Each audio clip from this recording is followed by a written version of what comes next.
Let me know if you can hear me now.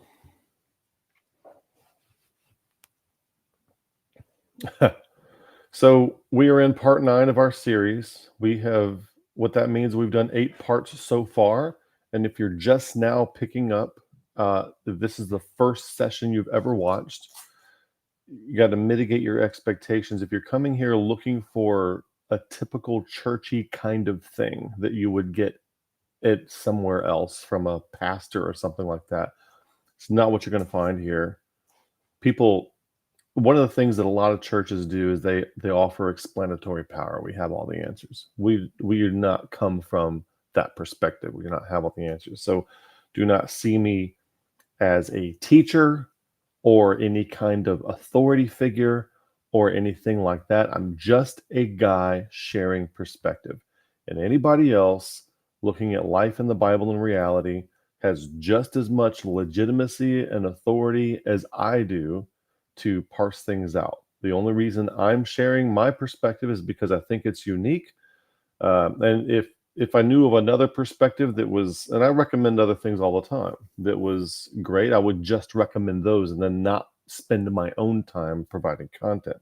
But I think that what I have to say might happen to be right in the proximal zone of development for enough people to make it worthwhile. So that's why we do it. And if it's in your proximal zone of development, great. If not, great. It's fine.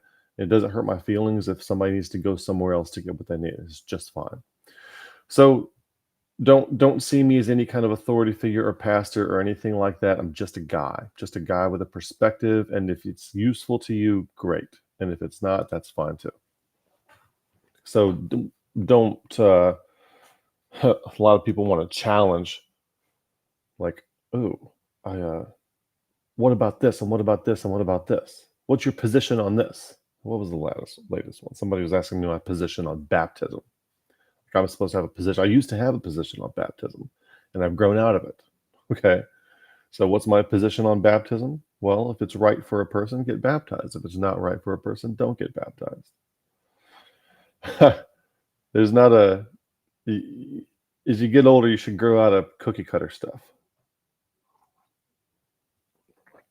Like Carl Jung said, some problems aren't solved, they're just outgrown. Our approach here on this channel is that Jesus is the way. Jesus is the way, the truth, and the life. Jesus is not a set of beliefs. Okay? Jesus is not a set of beliefs, something like you would find in a systematic theology or something like that. That is idolatry. Jesus is the way. It's the kind of movement that a surfer would need to do to navigate water properly for what they're trying to do. Is like, how do you do that? That's the way. That's more what Jesus is like than a set of beliefs. Not that there aren't things that are believed. There are plenty of things that are believed. I'm listening to a Jewish teacher. He's stage 4, but he's very intelligent, very cogent, good train of thought, very fluent, speaks at least 3 languages fluently, including Hebrew, English, and Russian. Probably more, but I don't know. But he says that in Judaism, there's only like 3 things that you have to believe, like that there's a God, that there's punishment of evildoers, and something else. I forget what it was, but like the beliefs. Yeah, there's things that you believe, but he says Judaism is a religion of deed, not creed, or it's not a religion of creed, it's a religion of deed, that kind of thing. What makes a person a Jew to convert to Judaism is a matter of committing to keep all the mitzvahs and all that kind of stuff. So it's that sort of thing. Jesus is the way. And I like that phrase. It's deed, not creed. And you call that a false dichotomy kind of thing. And it's not that there aren't things that are believed, but the emphasis isn't on a list. So Christianity today acts like there's some static list of correct things that if you align with it affirmationally in your head, that makes you a Christian. And what we're saying is that it does not.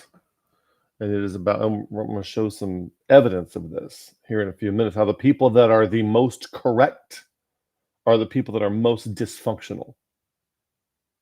Jesus is the way, is not a set of beliefs. Not that there aren't things to believe, but the emphasis is on the way. It's a movement thing.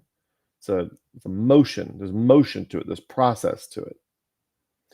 And we also understand in Scripture that charity is charity, love, agape, is emphasized above all. That is the thing. And the pattern of Christ, that we don't just believe that you affirm the gospel, but Jesus is like, take up your cross and follow me. So our understanding of the gospel is that it should be something that is embodied by everybody. Okay. So we don't just believe that Jesus Christ lived a perfect life and died and rose again. We embody that and understand that when we follow Christ, that is our calling to do the same thing. That's our approach on this channel. Always bearing about in the body the dying of the Lord Jesus, that the life also might be made manifest in our body. That's what we are called to do. We're not only is it given unto you to believe on his name, which is given to everybody, by the way, but also to suffer for his sake, to live out the gospel pattern. Okay? We're delivered unto death for Jesus' sake, that the life also of Jesus might be made manifest in our mortal flesh. That he which raised up the Lord Jesus shall raise up us also, though our outward man perish, yet is the inward man renewed day by day. So that's the concept. The concept of Christianity is to embody the gospel. And that disorder, that outward man perishing, it always comes with failure, injustice, and betrayal. So, like Jesus, we voluntarily adopt responsibility. And we understand that when that endeavor of responsibility fails, it will be due to betrayal and injustice. And at that point of betrayal and injustice is when you most need to love your enemies. Jesus said, love your enemies, pray for them which hate you and despitefully use you and persecute you. It's most important when you undergo that betrayal and injustice. That is when it is most important to actively love your enemies as best as you possibly can. That is, I hate to use the word formula, but that is more or less the prescription for you and I waking up. Awake thou that sleepest, arise from the dead, and Christ shall give thee light. Ephesians 5:14. The prescription is to love those who have betrayed you and caused injustice. And that's probably the hardest thing you're ever going to try to do. And that's why the preaching of the cross is foolishness to people, because nobody wants to embody that. Christ died and rose again for you. Well, now it's your turn to go. We think, oh, I'm going to trust in Christ and I'm going to go to heaven. Well, the actual story is that you're going to trust in Christ. You're going to embody that. You're going to voluntarily adopt responsibility, and then you're going to undergo failure, betrayal, and injustice, and then you're going to love the people that cause that failure, betrayal, and injustice. That's what you're called to do. Okay, and that's why even Christians don't like the cross is even foolishness even to Christians, because nobody likes that. Even Christians don't like that message. Okay, they want to do something else. We have some folks chatting down here, and I see one super chat. Thanks to Richard for the super chat. There's many things that led to major life changes for me, but realizing that systematic theology is idolatry was one of the most mind-blowing moments of my life. So thanks, I appreciate that. I got an email from somebody yesterday who was criticizing this ministry. And the criticism wasn't super specific, but one of the things that I said back to them was that, we're not perfect. Nobody is claiming to be perfect.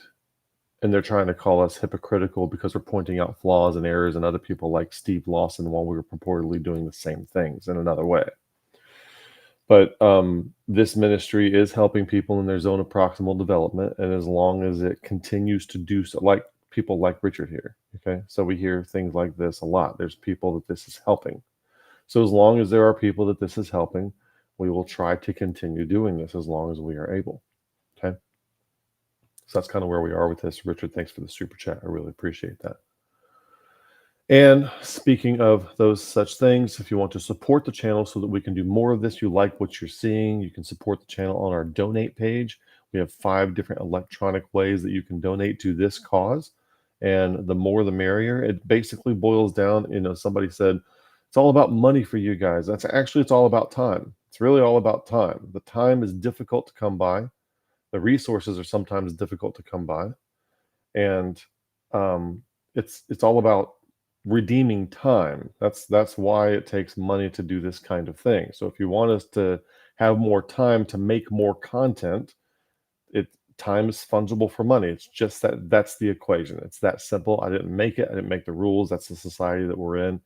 And if you donate more, I can make more content. If you donate less, I can make less content. It's as simple as that. So if you like what you're getting, consider donating to us and supporting us along the way.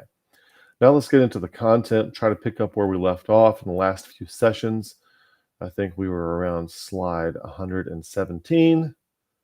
And the slides, we've been making the slides available for free at beyondthefundamentals.com.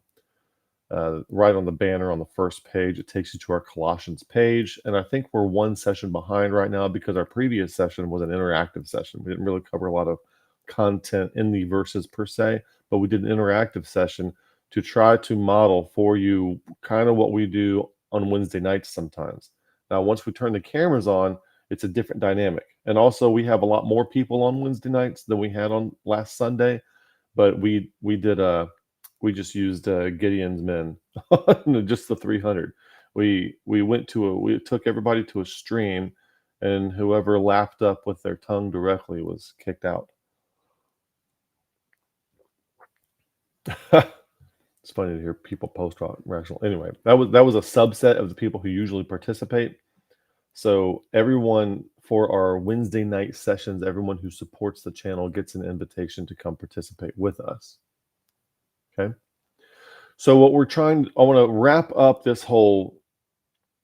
two kinds of wisdom, not in a good, because we started off the series as two kinds of wisdoms, like God's wisdom and the world's wisdom, and that's a legitimate comparison. Okay.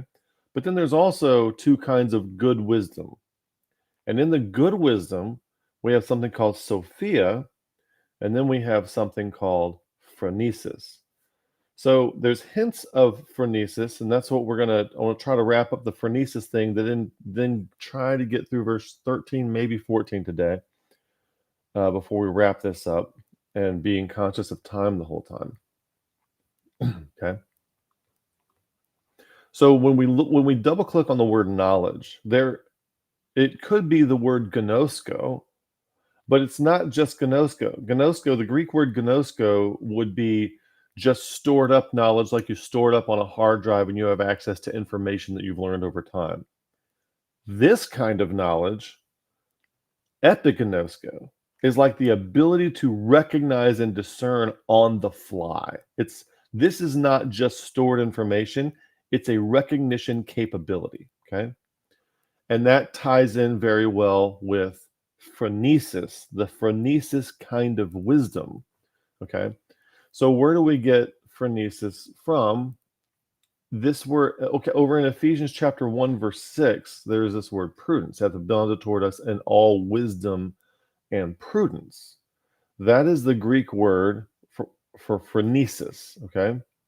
Over in Luke chapter 16, it says another place where the word phronesis instead of Sophia is used. Most of the time when wisdom shows up, it's usually Sophia, but this word phronesis shows up a couple times. And we read this last time in session 7, we read this. So I'm not going to go through it again today. Go watch session 7. Lord commandeth the unjust steward because he had done wisely. It's not Sophia, it's phronesis. Okay. Phronesis, wisely. So it's an adverb. Okay. Instead of a noun here. For the children of this world are in their generation wiser, phronesis, than the children of light. Now, if you look at other translations, very interestingly, where the King James says had done wisely and wiser, the ESV, for example, puts the word shrewd in there, okay, phronesis.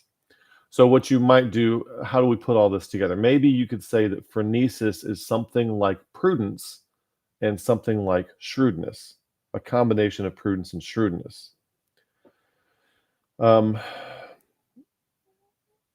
So we need to get in the mind. Where is our mind and all this kind of stuff? So how do we appropriate this sort of stuff? And one of the things I want to point out is that intelligence is information processing. Intelligence is not wisdom. Rationality is not necessarily wisdom.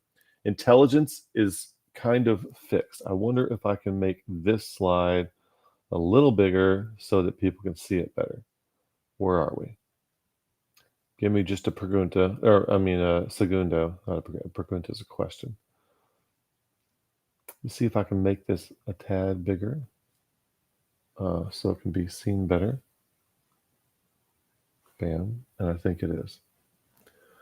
So your intelligence is your information processing. That's not wisdom.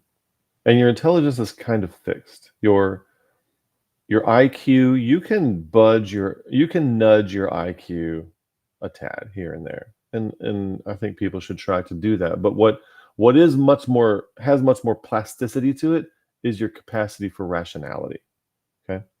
So rationality can compensate for an IQ deficit or for IQ homeostasis or staticity or whatever. The fact that it doesn't move a whole lot, rationality can compensate for that. So if you want to increase your ability to deal with things, that's where you work on the rationality. And what is rationality? It's problematizing your intelligence. And now there's like what we might call rationality squared. I have this little 2 up here. What is rationality squared? It's problematizing your rationality. So you want to be in a place where you're constantly problematizing yourself and how you process information. And there's a name for this, which is called active open-mindedness. Now, I don't want people to do the dumb thing and say, well, all these liberals want you to be so open-minded, your brain falls out. No, don't be like that. What we mean by open-mindedness is a couple things. Realize that you don't know everything and you don't have all the perspectives. Okay.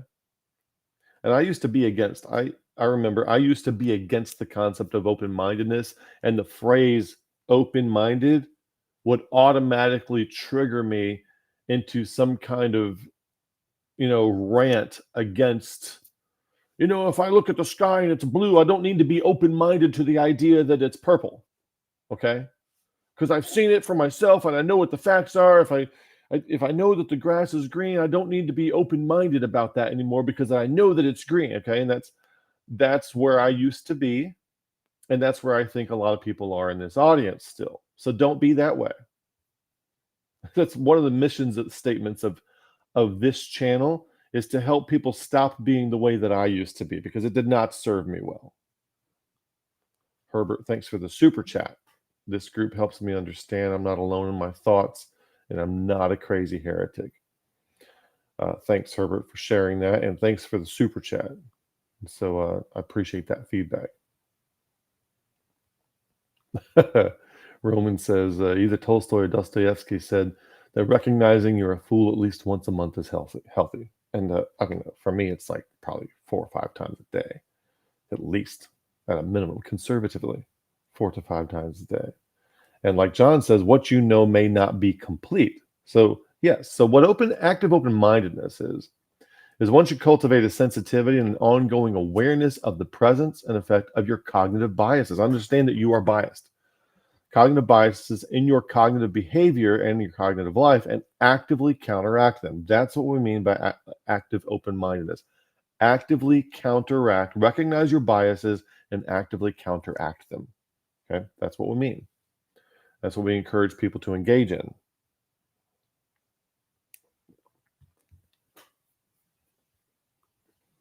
So when it comes back to this phronesis and stuff, there are certain capabilities and capacities that cannot be gained through inference. Okay, inference is you take somebody at their current level of understanding and you put them through a process, and you're like, hey, go to seminary, and then you can learn.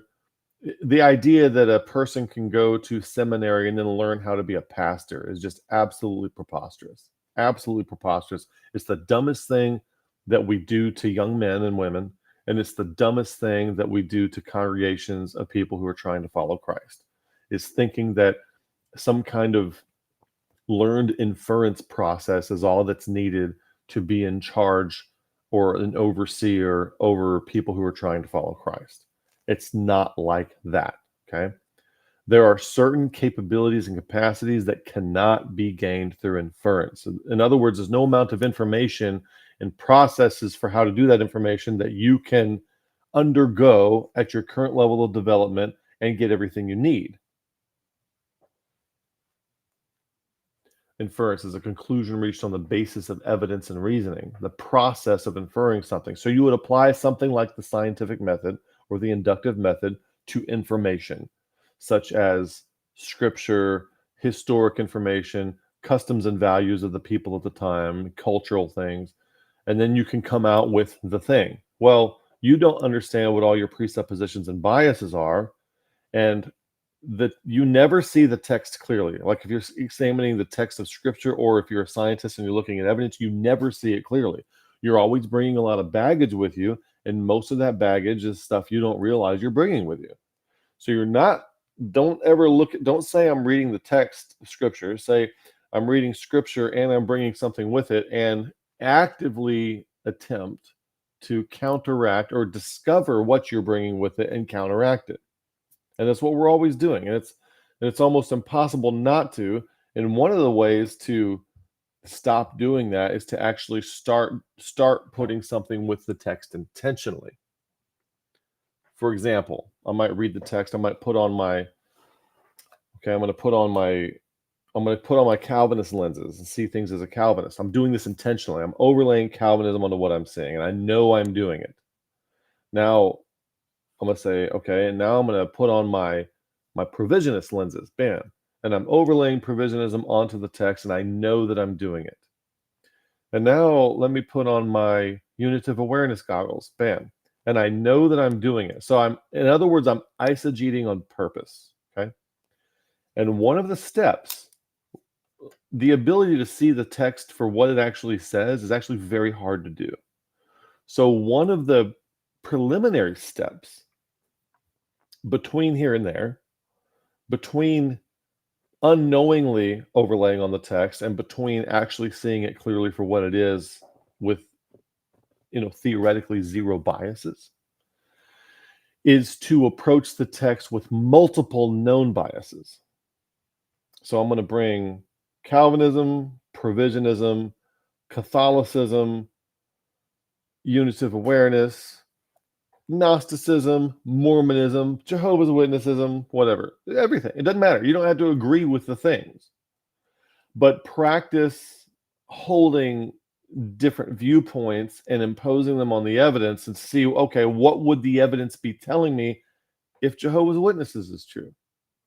What would the evidence be telling me if Mormonism is true? Now, when you do that on purpose, what that does is it makes you more sensitive to what those overlays bring with them. Doing it on purpose, okay? So how would a Mormon, put yourself in the shoes of a Mormon, behind the eyes of a Mormon, how do they see this text? And bam. And you do this for all these kinds of different paradigms that are out there.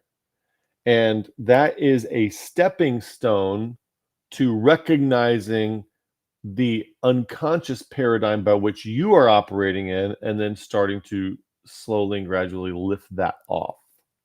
Okay. Now that's a lifelong process. You never really get to the point where you have no biases and you have no presumptions. You never really get to that point. But it's like asymptotic, you keep getting closer and closer and closer and closer and closer. Keep doing it, keep at it. Okay. Qualitative transformation is a prerequisite to wisdom capacities. In other words, there are things that inference, evidence and reasoning, and processes cannot bring you. Another way to say this is that some problems are solved by having something, some problems are solved by being something. If you're trying to be a basketball championship, okay, if you have to become the player. You can't have the uniform and have the shoes and have the rules and have the court and have all the correct measurements and have all the correct beliefs about how the basketball is made and how it bounces and what the physics of it are. You can't have all of that, all those things and information, and win a basketball championship. You actually have to become something through practice. You have to become it. And so there's our version of Christianity, that two different kinds of Christianity that people look at. And it's very important when you listen to me not to judge what I'm saying moralistically, okay? And you have something that's called confessional Christianity. And what that is that we have confessions of faith. We have these long lists of things. Here's all the list of things that we believe, and those are the things that we affirm, like the Nicene Creed, the Apostles' Creed, Westminster Confession of Faith, the London Baptist Confession of Faith, the Heidelberg Confession. It's confessional Christianity, okay? And a lot of people who are confessional Christianity, they're excited about that, and they brag about it, they boast about it, and they're proud of that. I'm a confessional Christian. Da, da, da, da. The other, and don't create a false dichotomy. So another way to look at things is conversional Christianity. It's very interesting that Jesus, when he was talking to Peter, said, "When thou art converted, strengthen thy brethren." This is the same Peter that said, "Thou art the Christ, the Son of the living God." What would he need to be converted for? And so the way converted is used there is not how we use it. We use the word converted when the person changes from not being a believer to being like in an affirmational sense. Now I'm trusting Christ. So they have converted to Christianity, they've converted to Judaism, they've converted to Islam. The transition from not being an adherent to the religion to being an adherent of the religion is what we typically say conversion as Western evangelicals, okay? And a lot of other people do too. But in Scripture, the way Jesus is using it there with Peter, and the way conversional Christians use it is that I must be converted over time, over a sequence of processes to a qualitative transformation so that I can perceive things that I cannot previously perceive. I was trying to write a commentary on Galatians when I was deployed the first time to Iraq in 2003, 2004. And when I look back now at how much I was diligent, and I had training, I had a theology degree. I've been memorizing scripture since I was 4 or 5. I had memorized all the Awana's books. I got the Awana Excellence Award behind me, and I still recall those verses that I memorized. And I was in these independent Baptist churches where everybody knew their Bible. Whenever the Bible category came on Jeopardy, I knew all the answers every time. All of us did, and we knew our stuff. Okay. And so I'm bringing all this knowledge and information, all these churches who had all the explanatory power for all the things. We could answer all the questions and we knew all the doctrines. I was bringing all this with me to try to write this commentary on Galatians. And now looking back on what I was trying to do at the time and reading some of that, it's just the most god-awful stuff you've ever seen in your life. I just could not see. And I also understand that now at my current age now, probably in 15 years, I'm going to look back at what I'm seeing now, and I'm like, what on earth were you thinking? Couldn't see. Hopefully that happens. Okay, because I don't want to stay where I am. You shouldn't want to stay where you are.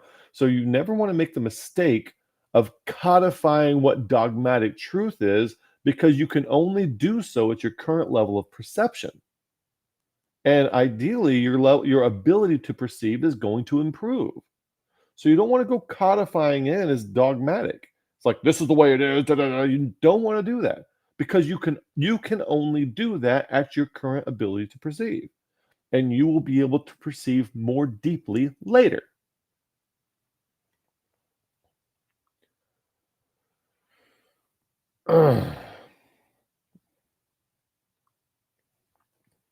What you worship, I'll tell you, they inferred divinity, but Paul came along to clarify what's better, or gave them better info. But like Cornelius, they're correct, but just not complete. Or probably also like Apollos too, who had to have the way of God expounded to them more fully, the way of God. Confusing religious fidelity and memorizing facts and theology with following, because I think he's talking back to this guy here. Okay. It's only as good as the understanding of the one who compiled it. It's a meaningful distinction. It must exist, or else anyone who claims to know all their theology can claim they're always in the right and can never correct themselves. So yeah, we want active open-mindedness. Constant self-correction is what we constantly want to be doing. So these are kind of interesting comments. So the capacities transcend your current state. So when intelligence does not give us rationality. So what can we do? What can we add? We can add some mindware, some psychotechnology. What is mindware or psychotechnology? We're doing it right now. Language, literacy is a psychotechnology. Okay. If you take a baby raised by wolves, for example, okay, or by apes or monkeys or something like that, a human baby, they're not going to have a language. Now, we have to understand that while a language affords us a great many things, it also creates boundaries of our thinking to which we are blind, completely blind, and we get to the point where we can't think of things that we cannot express in language. Whereas if you had somebody that was raised by wolves, they would probably be able to see, they wouldn't have some civilization capacities that we have, but they would be able to see some things more clearly than we can because we're limited by language as well as we are enabled by it. So we have to understand the double-edged sword of language capacity. So there are psychotechnology, numerology, numeracy is a psychotechnology, some of the most frequent ones. And so a cognitive style. So we want Mindware. What can we use with our mind that can give us tools where perception can live, if you will? Okay, so a psychotechnology can create real estate in your mind where the ability to perceive and the ability to be aware can have a place to live.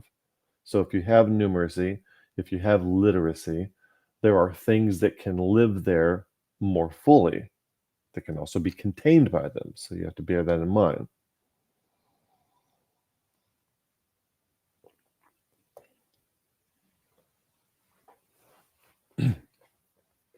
And then you have a cognitive style, and our cognitive style, what we would want is a cognitive style of active open-mindedness. So we never want to settle on one thing and be like, oh, provisionism. We've defined it, here it is, and we've got all the things. What that does is it creates some kind of, it's a snapshot in time of what somebody thought was true based on their cognitive biases and their ability to perceive at that time. Now, when you understand, yeah, so provisionism is so incomplete, and it also retains the idea of salvation that the Calvinists still have of this punctiliar thing and the whole conversion thing. It retains too much. It retains too much. It keeps too much in common with Calvinism, and it prevents a cognitive style from coming in for this constant improvement. So we want a constant improvement. We don't want to be codifying anything into some kind of dogmatic thing that we view as right or wrong with moral intensity. And that's the problem with Christianity today. The versions of Christianity is that we mix moralism with epistemology, and we think that things are right because of the moral impetus that they bring with them rather than them proving themselves to be epistemically sound. And those things are very, very different. And if somebody like Charles Spurgeon can say something with a lot of sanctimony and moralistic intensity, that sounds right to us because of the moral impact of it. We call that NERC, non-epistemic ranking criteria. Makes you feel emotionally and morally good, correct, superior, and right, whereas the thing that's being said might not be epistemically sound at all in any way. So we want to get away from moralism, and I'm not saying get away from morality. Okay, we absolutely morality. We shouldn't be killing people or running around being dishonest or anything like that. But moralism bleeding over and substituting for epistemology is a big problem. So when I'm trying to differentiate these things, when people are like, oh, we shouldn't be moral, so Hitler's okay, you're not hearing me. Okay. When you're in an epistemic endeavor, separate the moralism from that and understand the difference between the two. And when you listen to people, learn to suss out when somebody can't say something that's epistemically sound, like James White or Steve Lawson, you will notice that they will suddenly ramp up the amount of moralistic, sanctimonious tone in how they're saying it. Why? To use another avenue of approach other than sound epistemics to sound convincing and persuading. It's a hack. It's like hacking somebody. I'm going to hack your truth detector. I'm going to bypass that and go to your morality satisfaction center of your brain. I'm going to appeal to that with what I say rather than going through these truth detection modes. So they hack you. What is a psychotechnology? Psychotechnology is a socially generated and standardized way of formatting, manipulating, and enhancing information processing that's readily internalizable to human cognition and that can be applied in a domain general manner. In other words, that domain general. It's not like you can just use it on the tennis court. You can also use it during brain surgery or when building a rocket or having a difficult conversation with your spouse, okay? A domain general manner. That's crucial. It must extend and empower cognition in some reliable and extensive manner and be highly generalizable among people. Highly generalizable among people means it's not rivalrous. So language is not rivalrous. I speak English. English is only valuable to me because other people speak English. So it would not make sense for me to hoard the English language so that I'm the only one that has it, because then it would be of no value. It's the kind of thing that's only of value the more people that have it and can do it. Okay? It's one of the things that we mean by non-rivalry. So prototypical instances of psychotechnology are literacy, numeracy, and graphing. And there are other psychotechnologies as well. But some of those can't be stomached by a moralistic audience, which is what we're trying to get this audience out of, being moralistic, away from being moralizing. So then we looked at active open-mindedness. And on this slide, what about wisdom? Okay. So now we're looking at wisdom versus phronesis. Okay. Episode 43 of John Vervaeke's Awakening from the Meaning Crisis. Wisdom is a meta-heuristic. So I'm not going to define wisdom, but I might describe it in a few ways.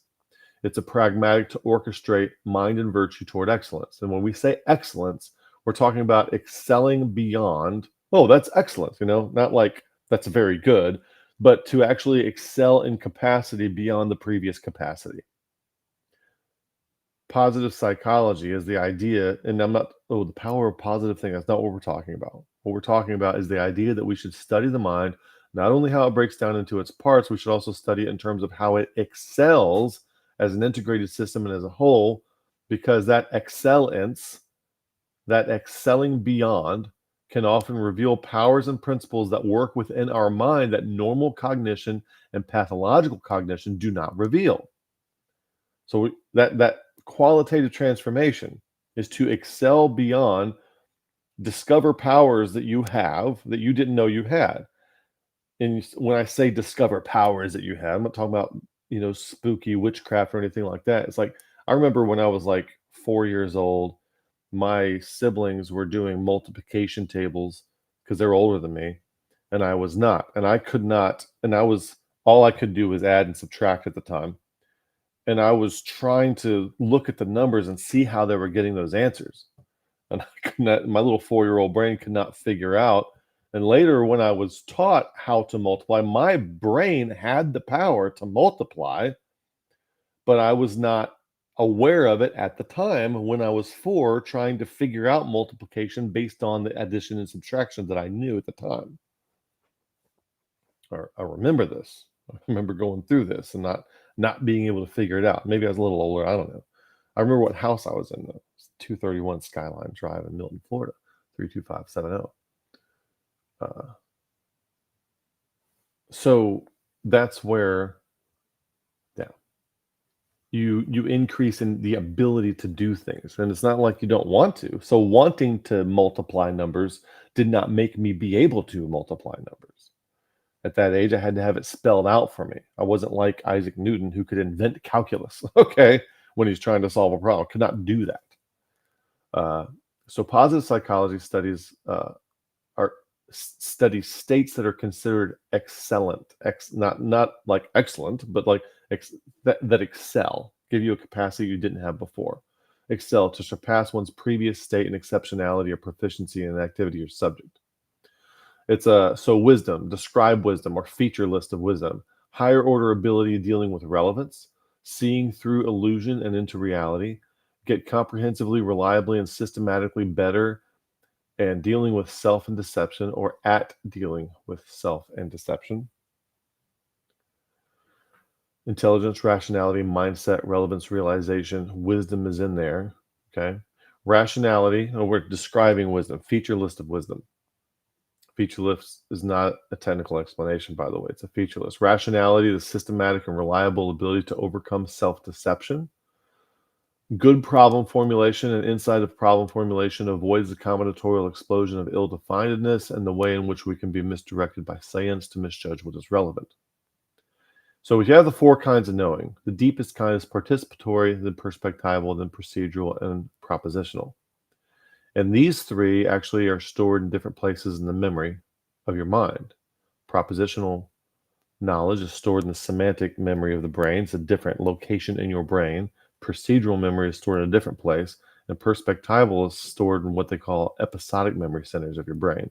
And you tie all these things together for correct participation. So wisdom would also include the moving back and forth fluently between all different four kinds of knowing. Jesus says, "Behold, I'll send you forth as sheep in the midst of wolves. Be ye therefore wise as serpents and harmless as doves." So if we could diagram this out, and again, this is in Awakening from the Meaning Crisis, okay?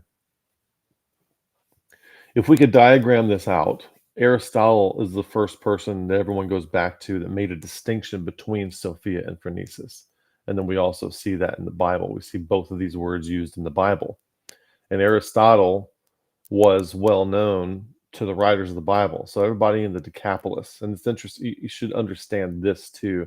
The Decapolis, the 10 cities in northern Israel area, Jesus grew up in that area. And there are things like anything from Aristotle, Alexander the Great, Plato, Socrates, Diogenes, Heraclitus, all these kinds of people have influenced the thought. But also you have other things such as the cult of Orpheus. You have religious cults. You have Stoicism, Epicureanism. You have all these things like the idea of sin and afterlife and hell and Tartarus. A lot of these things you don't find that in Judaism. So where did they come from? They probably came from this mixture. And by the way, in some ways, not in every way, but in some ways, do not group Aristotle with Plato and Socrates and Heraclitus. In some ways, Aristotle represents what you might call a left hemispheric apostasy away from Socrates, something like that. So don't group them all together. And Aristotle's student was not another philosopher. Well, it was a philosopher. It was Alexander the Great. That's kind of the fruit of that. Okay, is that what you want, Alexander the Great? So remember, we're toying with these ideas, but I think this might be helpful in understanding the difference between Sophia and phronesis, the two different kinds of good wisdom. And Sophia would be more of a principle of the thing, a principled kind of wisdom. And you might describe this as deep ontological depth perception, an understanding of how things really are.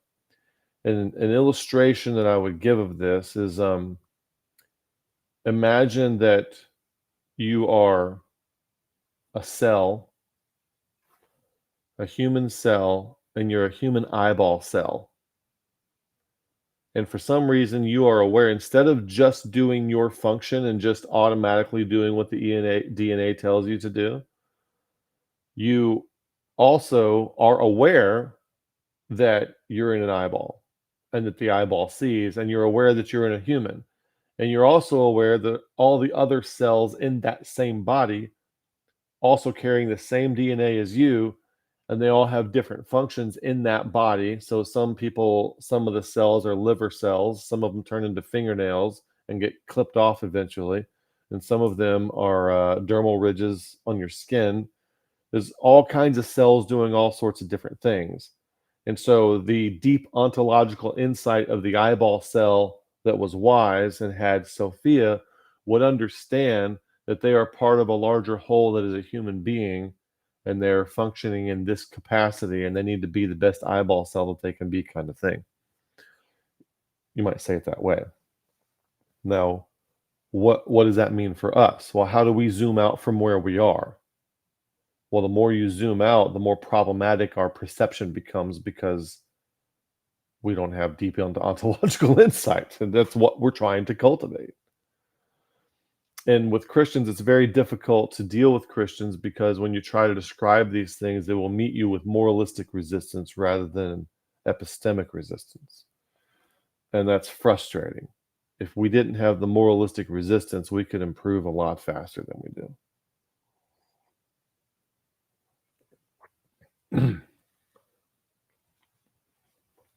So with phronesis, you could say that it's perhaps more of a process. And by the way, the principle and the process, there's these little arrows here that constantly interchanging one for another, because principle that isn't applied isn't really wisdom at the end of the day. And so you could say that phronesis is high contextual sensitivity. So having deep ontological depth perception, okay, in the middle of Las Vegas in an arm wrestling competition might not give you the high contextual sensitivity that you would need in prison in North Korea, or running from ISIS invaders, or what's the one that's attacking Somalia recently? Let's say that you're being invaded by ISIS. What's the high contextual? So having deep ontological depth perception about understanding what's really up, what's really going on, does not necessarily mean you're going to behave wisely when you're under attack from ISIS invaders, when you're in a Somalian church service. Okay. So what is the high contextual sensitivity? So for what wisdom should do is it should produce in you a high capacity for contextual sensitivity in the broadest range of different contexts. Okay. I'm in my house and I'm having a romantic moment with my wife, or I'm in a fighter jet and I'm being pursued by the enemy and I have to attack the enemy base by a certain time. High contextual sensitivity. What is your role in this particular situation? I'm in one classroom and I'm the professor. I step into this other classroom and I'm the student. How do I participate differently? Now I'm going back between the different kinds of knowing. I know how to participate as the professor, and I know how to participate as the student. Okay, I participate differently based on the role that I find myself in these different scenarios. So you could say that having phronesis is having all kinds of rules for how to go about living your life, but that doesn't exactly work out. So phronesis is not about having rules. We can't write a bunch of legislation and rules because you're always, the context is always going to present black swans to you. Things you can't present, things you can't predict, things you can't prepare for. So you actually need wisdom, and no matter how many rules you have, there will always be a situation in which you need wisdom. I was watching a medical documentary yesterday with my kids, and we were watching these doctors remove these tumors from people that are just absolutely debilitating tumors. And the doctor said to the woman, "This isn't in any textbook. We've never seen anything like this before. There's no guidance for how to handle your situation. So we have to decide on the fly what's the best thing we can do for you." And then they proceed. So we overestimate our ability to pre-specify relevance. That's why rules don't work for phronesis. The pre-phronesis approach is to generate rules. The pre-phronesis approach. So when Paul is praying for wisdom to come in Colossians 1:9, I pray that you will get wisdom.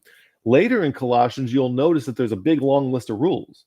Do this, don't do this. Here's how husbands and wives treat each other. Here's how children and parents and masters and slaves and all this kind of. He's trying to address everybody in the social strata in which he could think of that's around in Paul's day.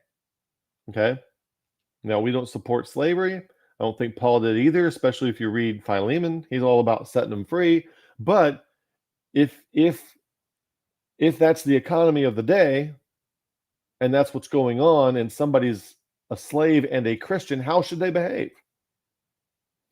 So the rules that you see in Scripture, when Paul is writing out all the do's and don'ts, all the vices and virtues, the vices and virtues are feature lists, not technical explanations. That's a big difference there. So they're kind of feature lists. Here's kind of, you'll know it when you see it, kind of thing. And that in project management, there's a trick question on the test for the PMP, and one of them is the mechanism for getting the scope correctly executed, and one of them is, you know it when you see it. And that's actually a correct answer on the test, and one that you would, oh, there should be some technical predefined thing, and no, it's actually expecting you to apply some kind of epignosis there. You know it when you see it. So there is a you know it when you see it component to wisdom that cannot be pre-specified. So all the do's and don'ts that Paul gives you when he's laying out, do this, don't do this, relate to your husbands and wives, do this, and that's all of it is all pre-phronesis. I don't have deep ontological insight, and I don't have high contextual sensitivity for how to operate in accordance with my deep ontological insight because I don't have any. Okay. So all the stuff we have in Bible, if you had wisdom, you wouldn't need to write to them. There is no post-phronesis letter from Paul. There's not one. So the pre-phonesis approach is to generate rules, regulations, and legislation for as many contexts as can be foreseen. This is the legal system of most countries. This is the state of the American church. All flavors of it, all the churches that you go to, all the do's and don'ts, all the here's what we believe, all this kind of stuff is necessarily, by definition, pre-phronesis. If you were capable of phronesis, you would not need the things.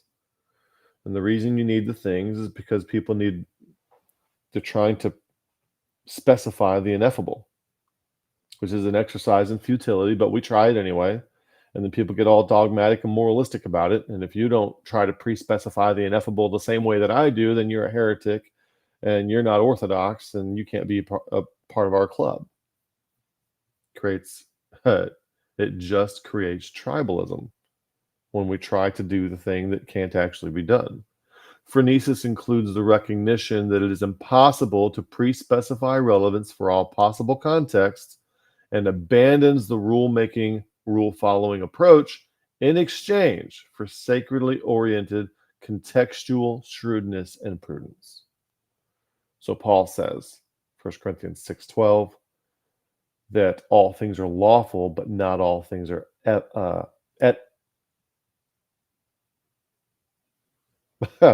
all things are lawful, but not all things are expedient. Okay, not all things are beneficial to the goal you're aiming for. All things edify not, and I will not be brought under the power of any. Not be brought under the power of any. So some people are under the power of a paradigm. They're under the power of Calvinism. They're under the power of provisionism. Okay, and any kind of paradigm like that is like a clock. Every time you look at it, it will give you information, and sometimes it's right, like twice a day. Most of the time, it's not. And so we abandon the rule-following approach. All things are lawful, not all things are expedient. I will not be brought under the power of any. Okay? So if you are, the Japanese have a saying, man take drink. Drink take drink. Drink take man. That's the saying. In other words, man takes a drink of alcohol, and then pretty soon the drink takes a drink. The fact that you are already inebriated causes you to drink more alcohol, and then eventually you keep this up, cycle of life, a non-iterable game. Eventually, the drink takes the man. You're brought under the power of the drink. So now it's like you're trying to detox from like benzodiazepines or something like that. Is the same thing as coming off somebody who's an alcoholic who's dependent on the system. It's got you. You're done. Okay. You don't want to be brought into the power of any. So you got to be very careful of the things that you're choosing with phronesis, so that something, and what people don't realize is that these paradigms, like Calvinism, provisionism, take you the exact same way alcohol does. You take the paradigm because it has explanatory power. It enables certain things to happen. And then pretty soon the paradigm starts demanding that it be maintained by you. Paradigm take paradigm, and then the paradigm takes the man. Pretty soon you're nobody. You're no longer anybody. You're an avatar of provisionism, and there's no person there. And you can't actually say anything that any other provisionist hasn't already said or articulated. You're not there anymore. You've done the opposite of Pinocchio. Pinocchio is a puppet trying to become a real boy, and you've turned yourself into a puppet by becoming a part of a paradigm like this, by becoming an avatar of a paradigm.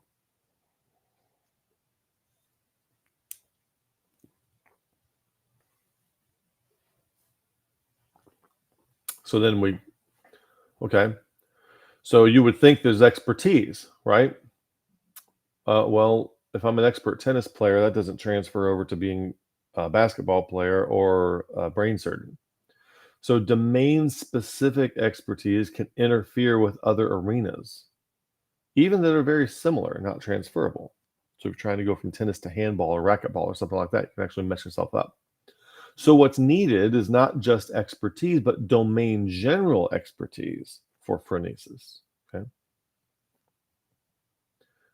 I met a guy the other day who was kind of made me jealous, but he's a young guy and he plays lots of sports and he's just good at them all. He plays them all at a high level, and it's very frustrating for somebody who I consider myself to be athletic, and I trying to play, for instance, volleyball. And there's a lot of things that just don't come. I can understand it in my head, but it doesn't come natural to me to embody it and do it with my body like it does to some other people who come do it on the fly once a year and they're way better than me who's trying all the time. So it's a little frustrating, but that person has domain general expert. They're very adaptable and a lot more fluid.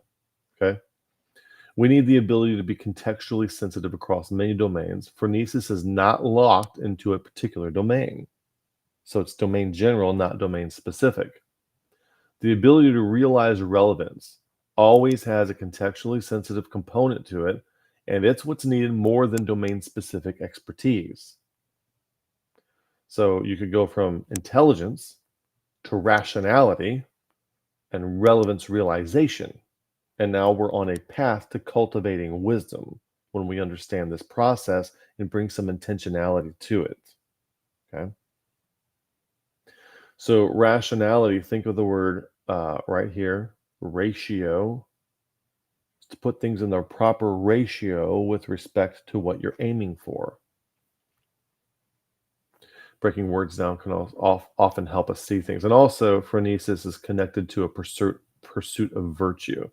I like the way our founding fathers looked at virtue. They looked at virtue as somebody who had their eye on the future, even the future that outlasted them. And that's one of the things that John Vervaeke says brings meaning to your life. One of the things you would ask yourself is, what do I want to keep existing after I'm gone? And am I having any impact on that? In what way am I affiliated or associated with that thing that I want to keep existing after I'm gone? So that virtuous thing. And so one of the issues that I have with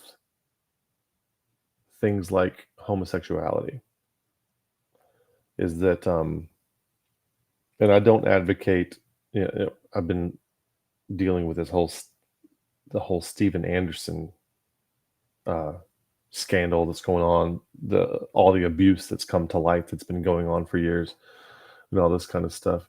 I do not advocate treating homosexuals or LGBT people of any kind as lesser citizens or disrespectful or insulting them in any way. I don't advocate that at all.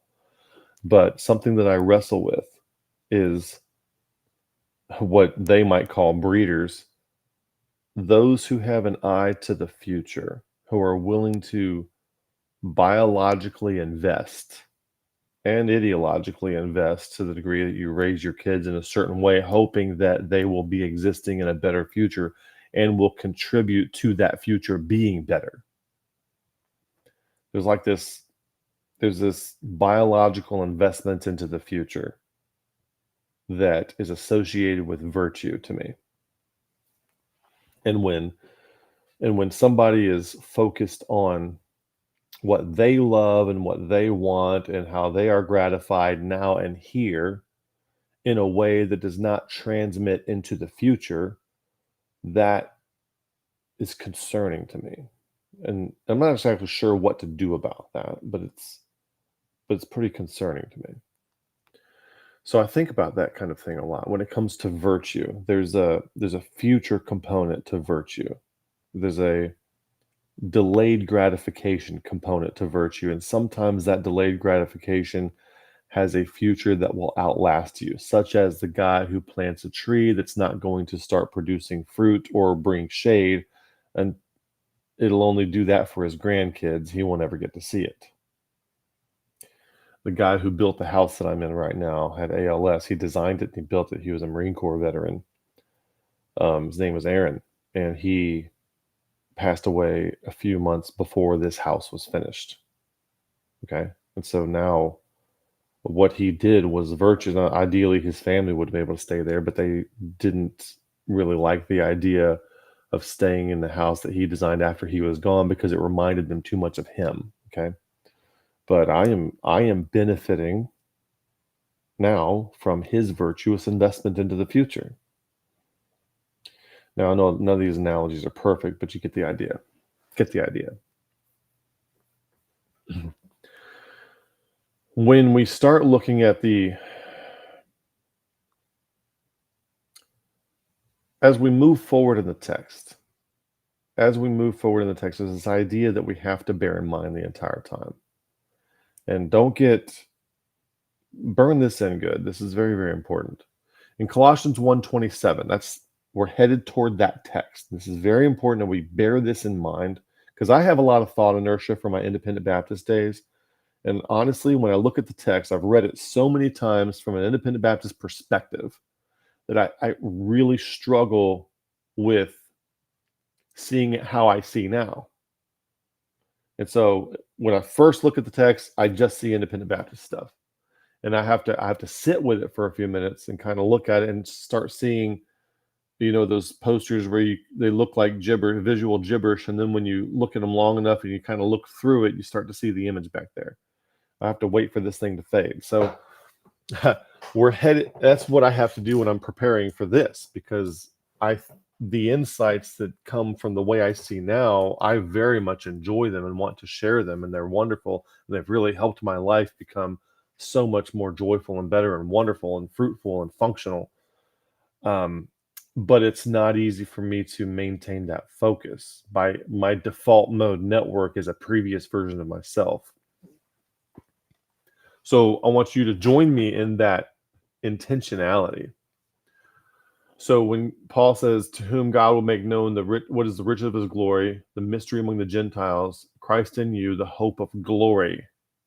And glory, these words, like one of the ladies in our FSI session brought up recently, is that a lot of these words like redemption and glory, they're so overused that they kind of don't really mean a lot. But the visible stuff. So glory is the Greek word, doxa, from the base of glory, very apparent, very apparent. In other words, the hope of what is in you becoming apparent. So stop thinking of afterlife glorification, because remember, in this series, I'm not going to go over it now, but we're thinking of transformation in this life. We're not saying that there is no afterlife glorification. It's just not our focus here in this study. Our focus in this study is your next stage of transformation. So the glory, okay, when you look at it from that perspective, is not just dying and going to heaven in a glorified body, all that kind of stuff. The glory here is when the Christ that's in you becomes very apparent, waiting for the manifestation of the sons of God. And Romans 8:19, the earnest expectation of the creature waiteth for the manifestation of the sons of God. In other words, you are a son of God. The light which lights every man that comes into the world, John 1:9, is inside you, and we're waiting for that to come out. Okay? And that manifestation, the Greek word here, is a disclosure.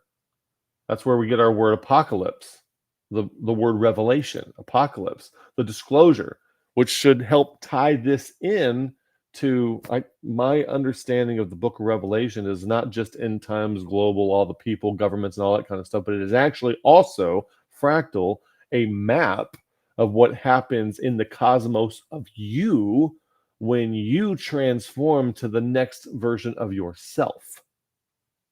Okay? So apocalypse, coming, light, and manifestation, to be revealed. In 1 Thessalonians, there's a reference to the coming of Christ at least once in every chapter. Okay? And if you think of the coming of Christ, instead of thinking of Christ coming in the clouds and the rapture and the resurrection, all that kind of stuff, which is fine, instead of thinking of that, also think fractally down at our level as the coming of Christ being the light which lighteth every man that cometh into the world, becoming manifest and apparent in your phenotype and function. The way you function, the way you operate, the way you move, and in your visibility, the way you're shaped, what people see when they look at you. Okay, which is more behavior based, but you get it. Beloved, now are we the sons of God, and doth not yet appear what we shall be, but we know that when he shall appear, we shall be like him, for we shall see him as he is. So instead of seeing that as, I've always preached this as an independent Baptist, when we get raptured, we're going to have a changed body, and I map it to 1 Corinthians 15, and we will be changed in a moment, in the twinkling of an eye. And that's fine. But this also happens, brethren, I travail and labor over you as a woman to bring forth, where is that? Galatians 4, where's the Galatians passage? I have it somewhere. There it is. My little children, of whom I travail in birth again until Christ be formed in you. Okay? Right there on that slide. So when we look at when he shall appear, think of Christ appearing and you becoming apparent. That glory, the Christ in you becoming apparent, being revealed, being unveiled. And now we have appear, we have another word, phanero, appear, manifestly declare, manifest. So this Christ in you, the hope of glory, understand that you're going to undergo a transformation process. And when you do, what slide is that? That's 132. Where's my other slides? So when you do undergo that transformation process, I'm trying to find an example of it. That's what happens. So when you go from here up to the next stage, that Christ that's in you becomes more apparent in your phenotype and function. Okay, form and function. To become more Christ-like at every stage. So see these things instead of just outsourcing everything to the afterlife and the rapture. Realize that these things are also spiritual truths that occur at every level of development, that every rung of the ladder that you can grab for your next stage of development. Now going back where we are, we also have to remember, bear in mind our golden chain of charity in Romans 5 that we've emphasized multiple times, where you have tribulation, hope, patience, faith, because we're going to need that in the next couple things that I'm going to say.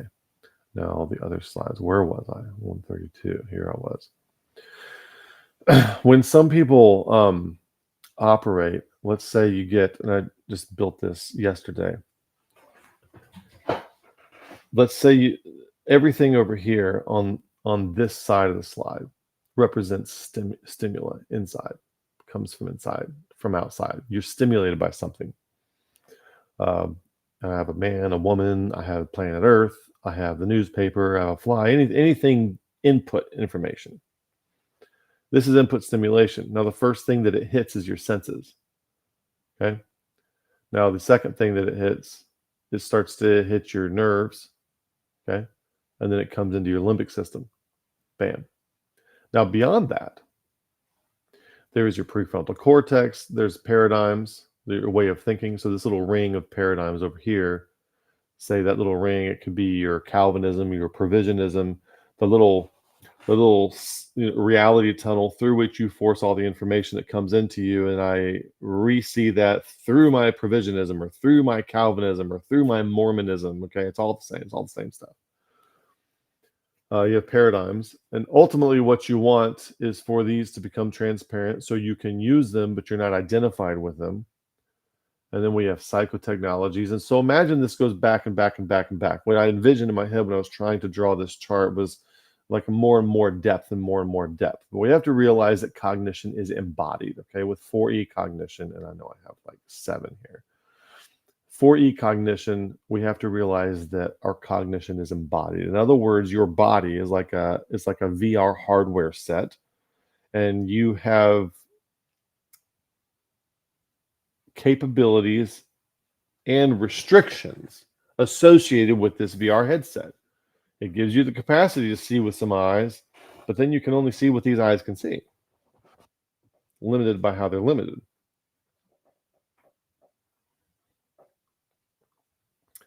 Dan says, thanks for the super chat, Dan. He says, just a plain old simple thanks to you and the behind the scenes crew. Really appreciate it. Thanks, Dan. So I was at a function recently, and there were 2 guys there, and one guy was like he was like a cool dude. He's fit, he's muscular, he's calm, he's married, got a good family, he's got his act together. Okay, be fun to hang out with. Kind of wise, could be intimidating, could be dangerous. I wouldn't want to mess with him.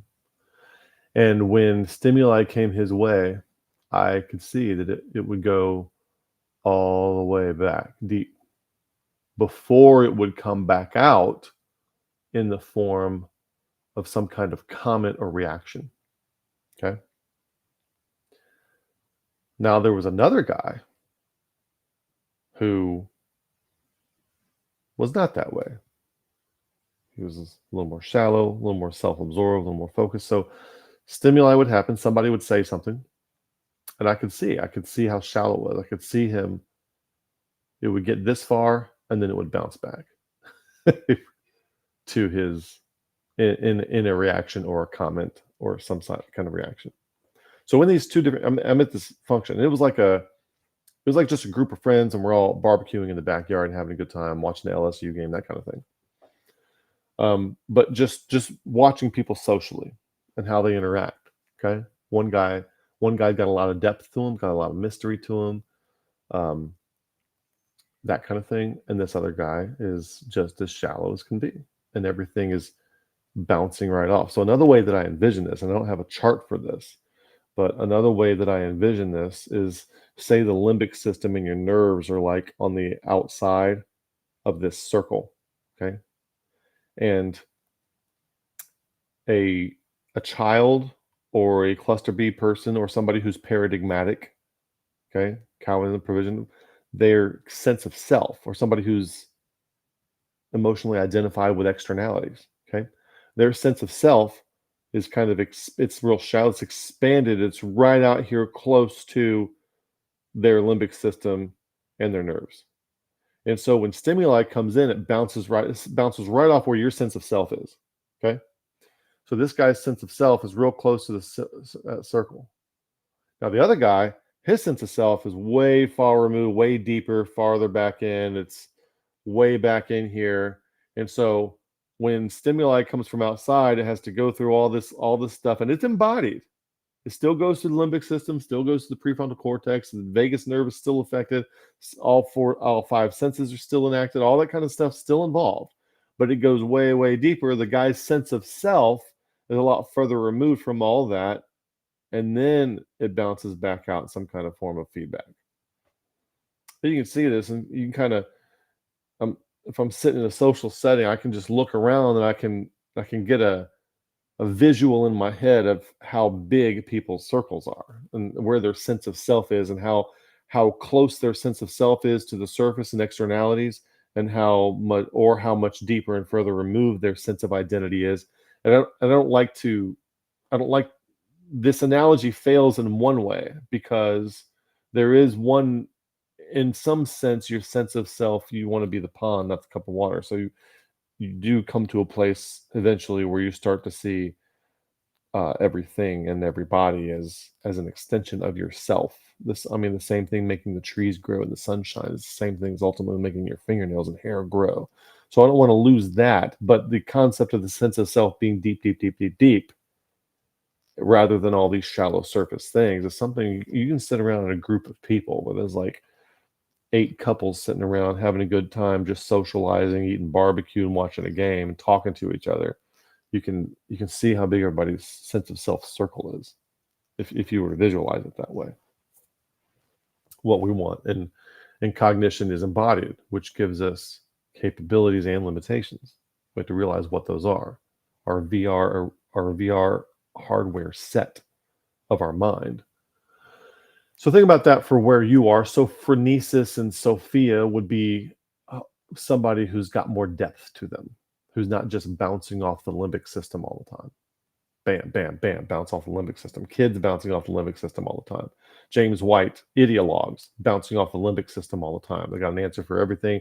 They never go back to real thinking. They've always got simulated thinking, and everything's bouncing off here. They don't have to think. They don't have to try to break new ground and do anything. I was talking to somebody the other day at volleyball. We were talking about Freud and Jung, and Freud and Jung get a lot of criticism from somebody like Michael Knowles.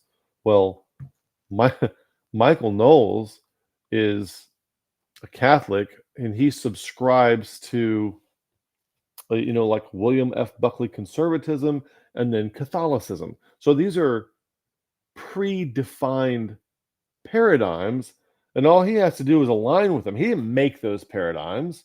He didn't make Catholicism. He didn't make William F. Buckley conservatism. He didn't make that stuff. He just aligns himself to them after the fact and then wants to criticize people like Freud and Jung. What are Freud and Jung doing? Freud and Jung are trying to break new ground in areas that have not been broken. They're trying to explore. So what's that going to look like? It's going to be messy. You look at like the Catholic Church has been around. They did a lot of messy things. They've been trying to get their act together since they started in the 4th century. So something's been around for centuries and centuries and centuries. It's easy to just align yourself with a paradigmatic system that's already in place. It's very different to be in explore mode like Carl Jung was and be trying to figure things out that nobody else has figured out. It's very different, and it's easy to sit back on your armchair of settled ideologies and criticize somebody who's not operating by an ideology. So of course it's going to be messy. Of course Freud's going to get some things wrong. But you look at you can't make progress without also being messy and getting a few things wrong when you're trying to break new ground. We need people to be breaking new ground like Freud and Jung, not just aligning themselves with ideologies that already exist. It's actually kind of boring when you think about it. Who wants to do that? Let's go break some new ground. Let's go have a mental breakdown somewhere. That sounds like fun. I'm just kind of kidding. Kind of kidding about that. I think Jung had a psychosis episode at some point. The cost of progress. Okay. I'm really not interested in people who align themselves with established paradigms of thought. It's boring as all get out to me. I could not possibly care any less than I already do about that kind of thing. Boring conversations, I don't care. Now, if you're trying to explore something and break new ground and solve a problem, that's interesting to me. Let's talk. But if you're like, I align with this and they're right, get out of my face. I just don't care. I just don't care. So I wouldn't criticize people who are trying to break new ground. Now, in the context of 1 Corinthians, let's try to go look at a few verses. And I know it's 12:20. Tell me in the comments. Tell me in the comments if you want me to keep going. I want to cover like 3, maybe 4 verses and then stop. Okay? And we're at the hour and a half mark. So tell me in the comments if you want me to keep going or if you want me to stop here and pick up with these passages next time. Because we're already behind.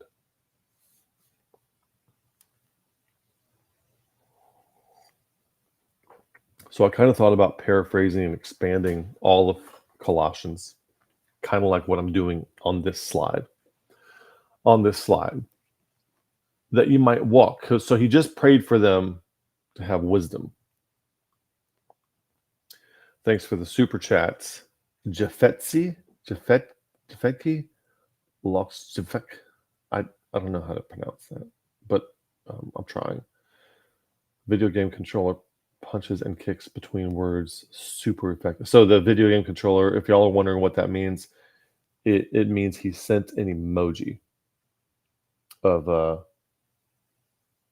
little cartoon character saying you're super effective. Okay, so it gives a description in this program. You can't see it like you can if you're in the Facebook chat. You see this, but thanks a lot for the super chat.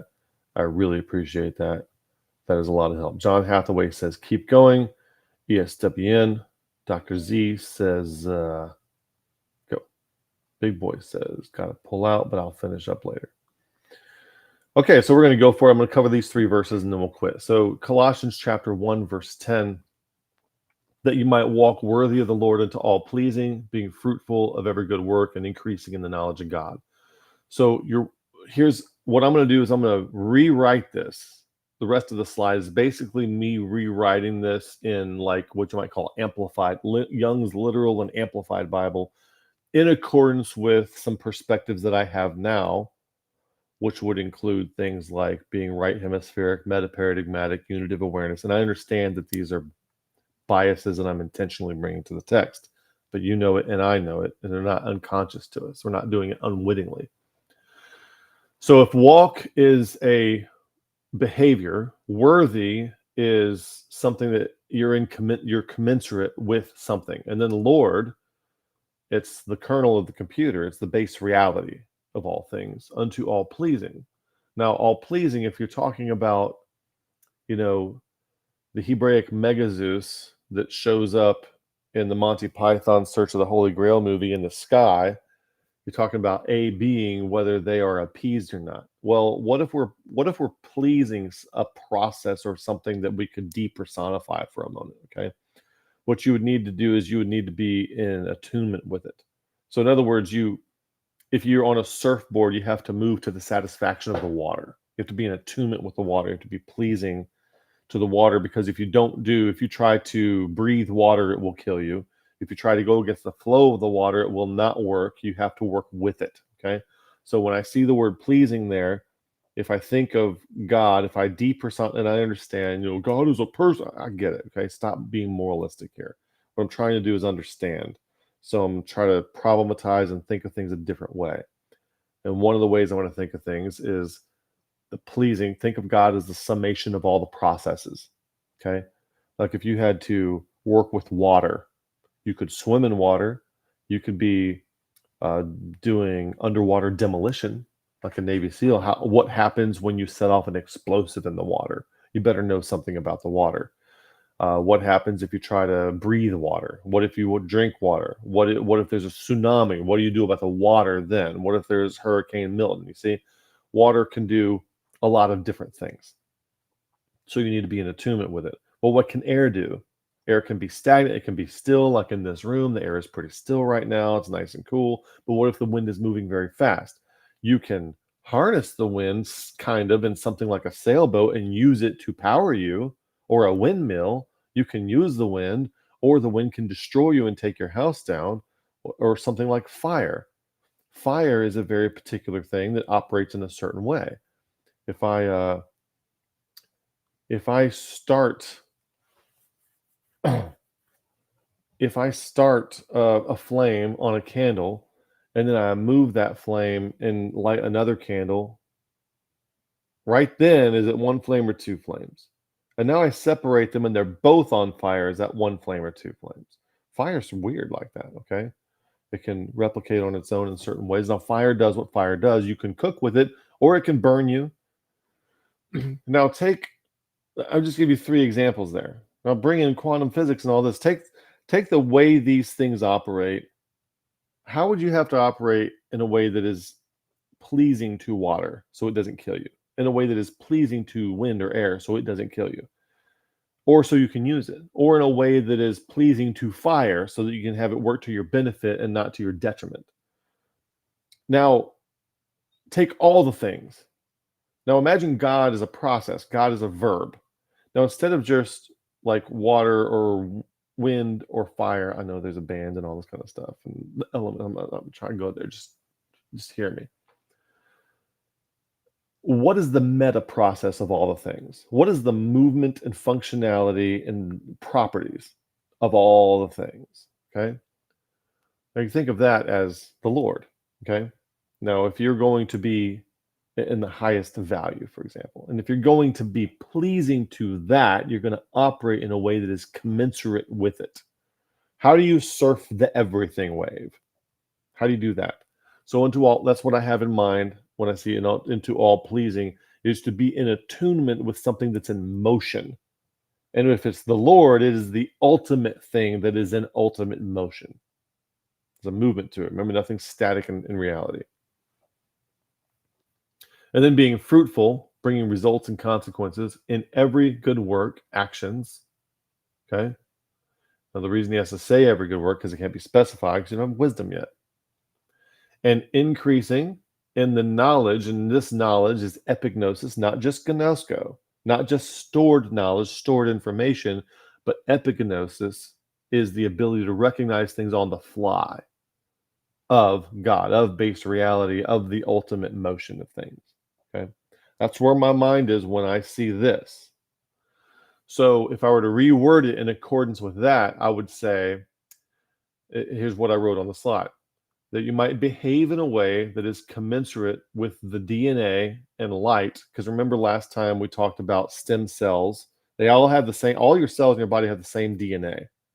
And it's kind of like John 1:9 says, this is the light which lighteth every man that cometh into the world. It's kind of like the DNA. It's the one set of, it's the thing that everything shares in common. Okay.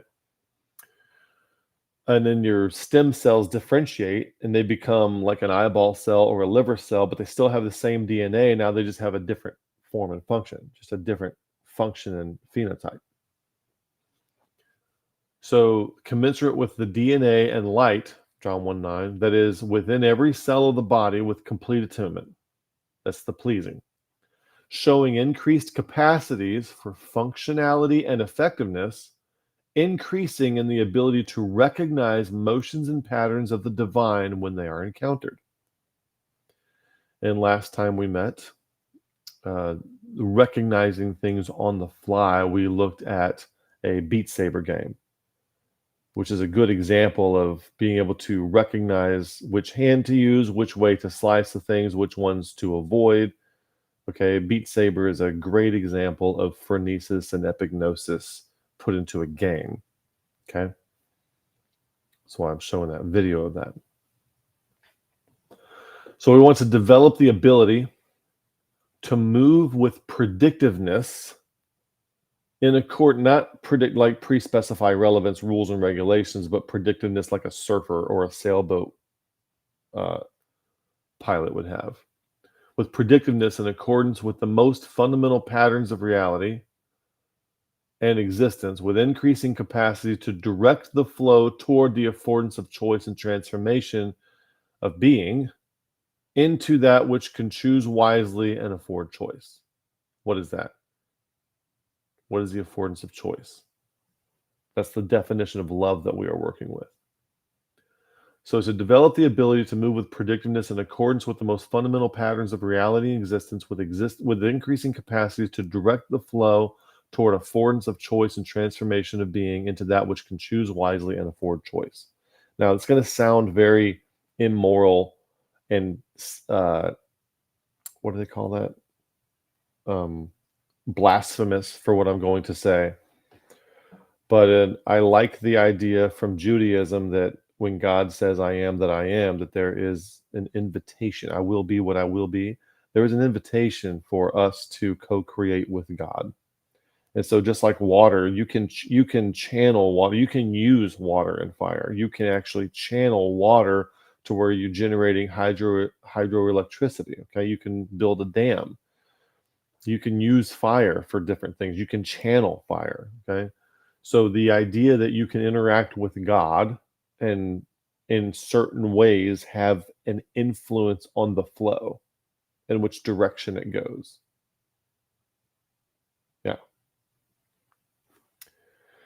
So, beloved Josie says, have you heard of polyvagal theory? How singing and learning patterns for safety relaxes the body. Yes, we are huge advocates. We've mentioned polyvagal theory multiple times on this channel, huge advocates of it.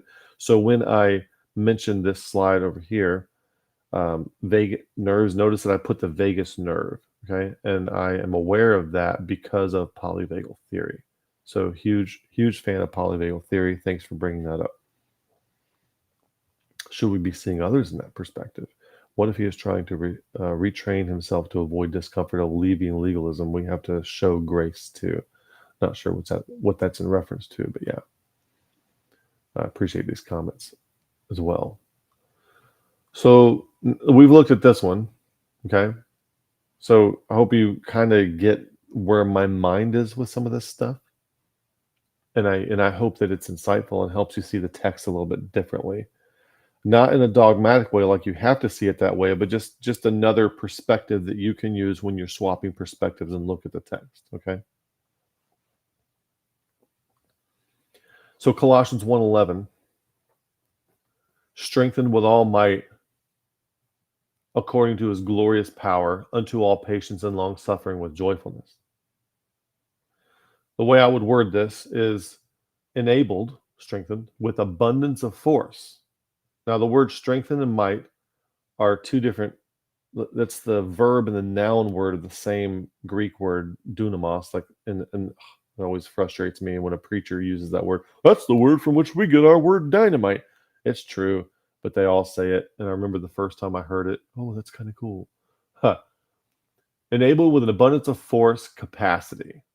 Force capacity. What do you mean force? And I'm not talking about like Star Wars force. What I'm talking about is force capacity. Like if I'm using a ratchet to take lug nuts off of a tire, I can exert enough force to make it happen, to get them off and to put them back on as tight as they need to be. Okay. Nick sent me something the other day where they had to use like 3 people and a big ratchet with a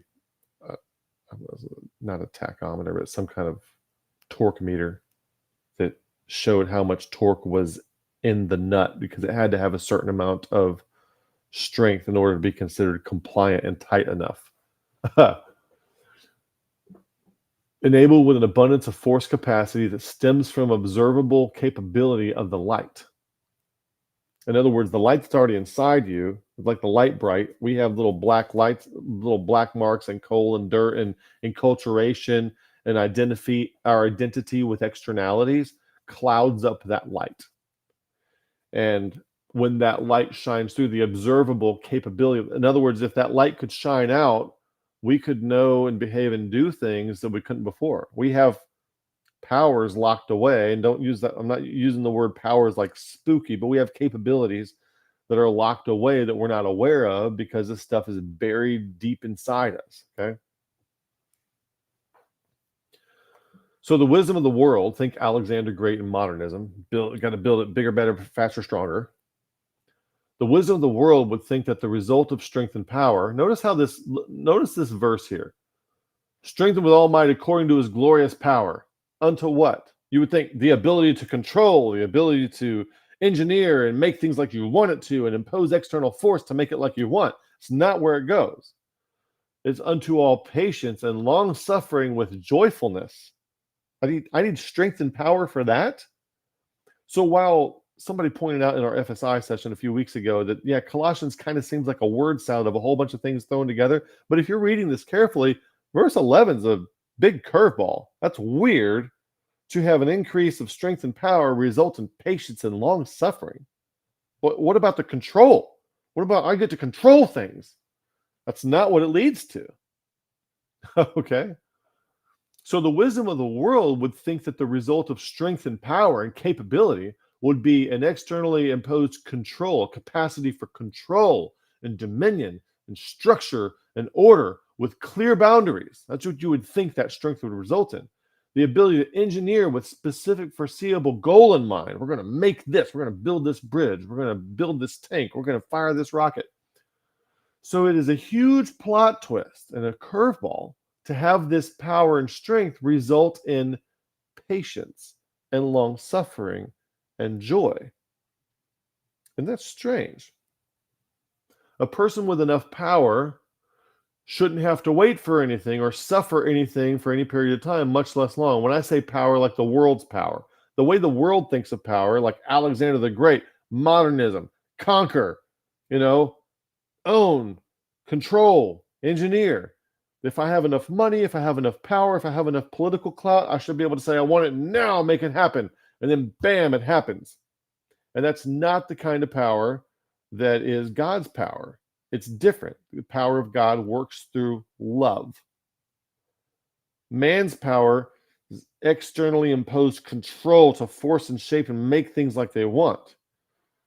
God's power is an internal, it's an inside out thing, which is slow and inefficient and not exactly clear where it's headed.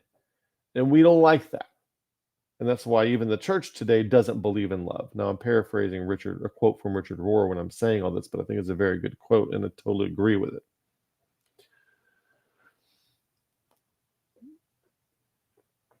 So in the world's power, we shouldn't have to wait for anything. Why would I need long suffering? I've got all the money, I've got all the power, I've got all the men, I can have anything I want whenever I want. I shouldn't have to wait for anything.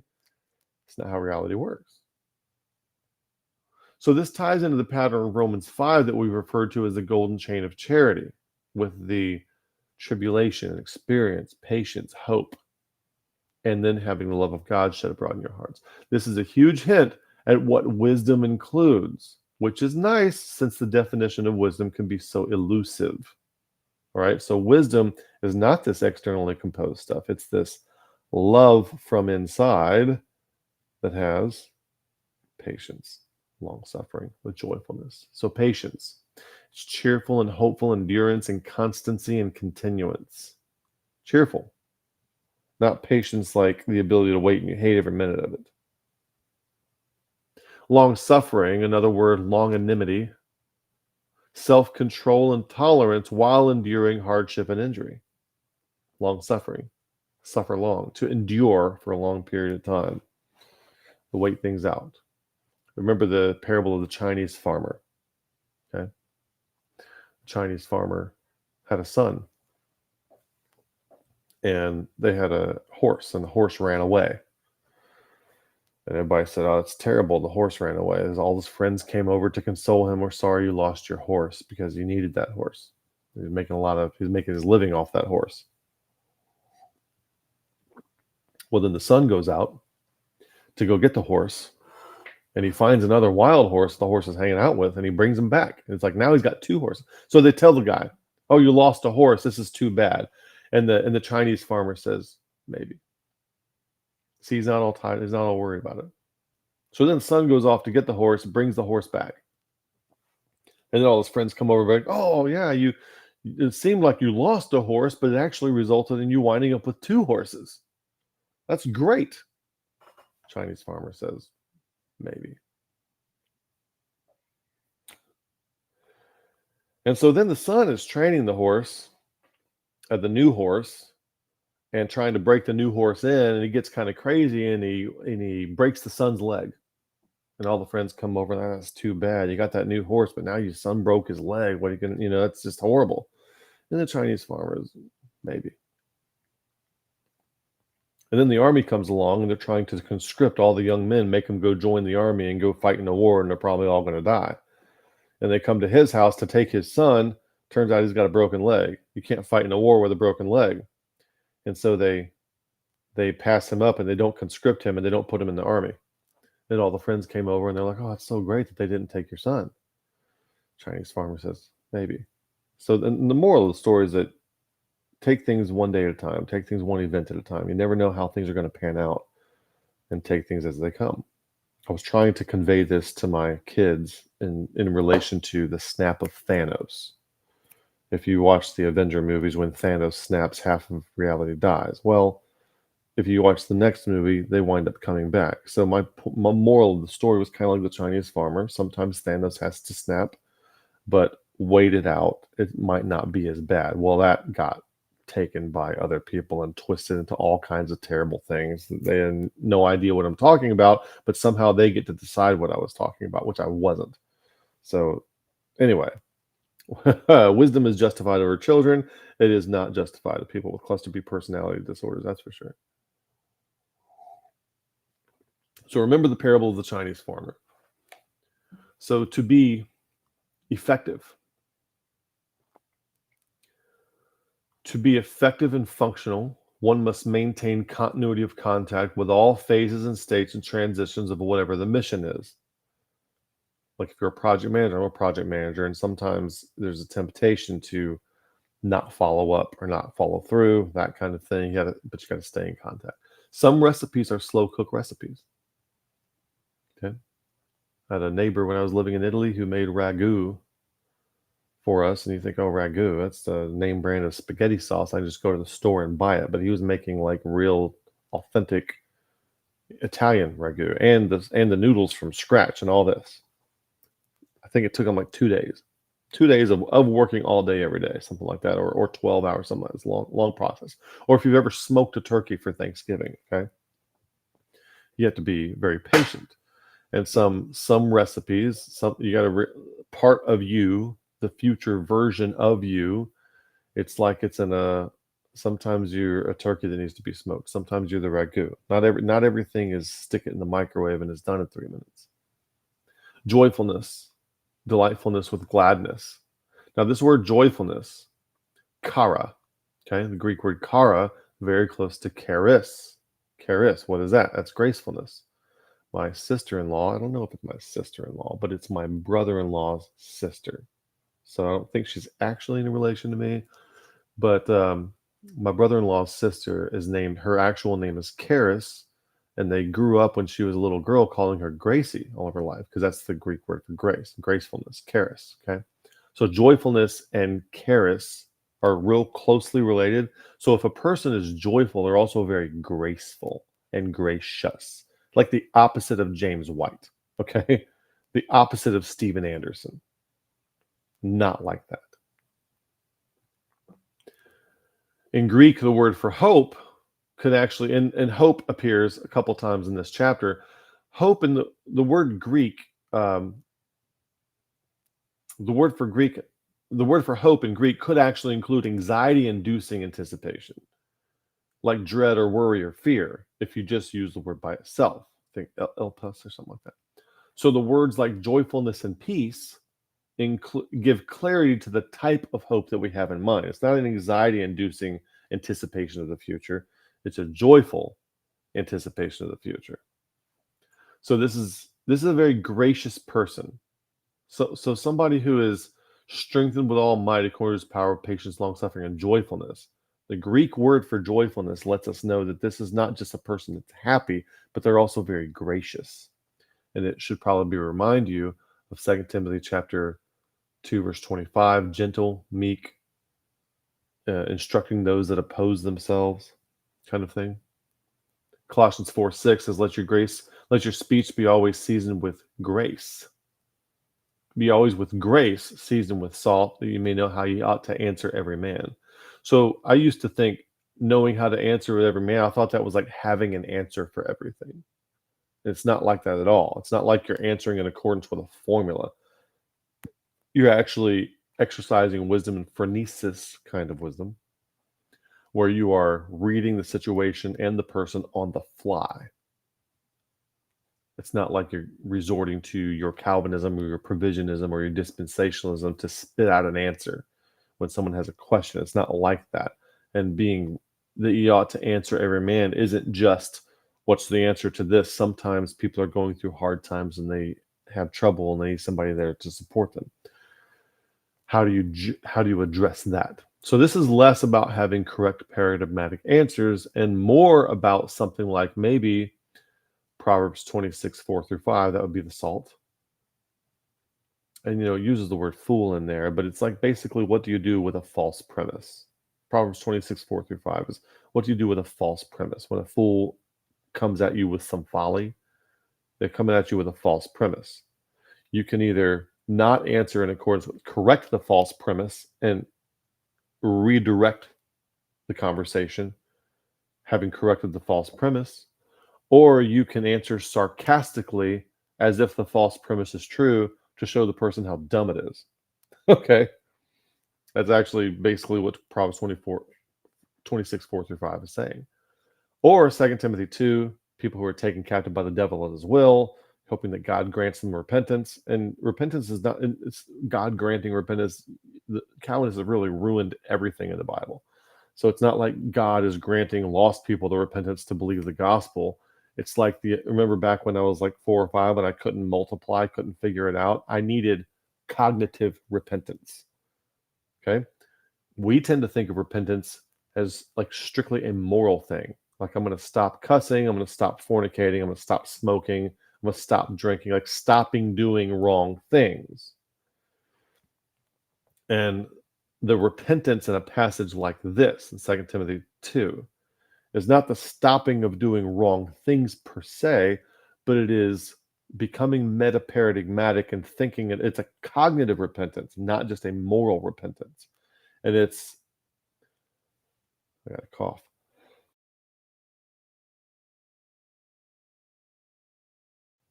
It is a cognitive repentance where you can operate cognitively at a higher level than you could before. And you're going to have to step outside of your current paradigm in order to do that. So you have to be metaparadigmatic. Now, the point of this whole session here, Colossians 1:12, giving thanks unto the Father which hath made us meet to be partakers of the inheritance of the saints in light. Sounds like another word salad. What is all this, throwing all these words? So let's debagify. Let's unload the baggage from these terms and word it in a different way and see what we kind of get. Let's take the word inheritance, kleros. The idea of using bits of wood, a die for drawing, implication a portion. So it says, chopping a piece of wood, and people to get a different portion of it, kind of thing. In other words, there's a little bit of God that's meted out to each one of us.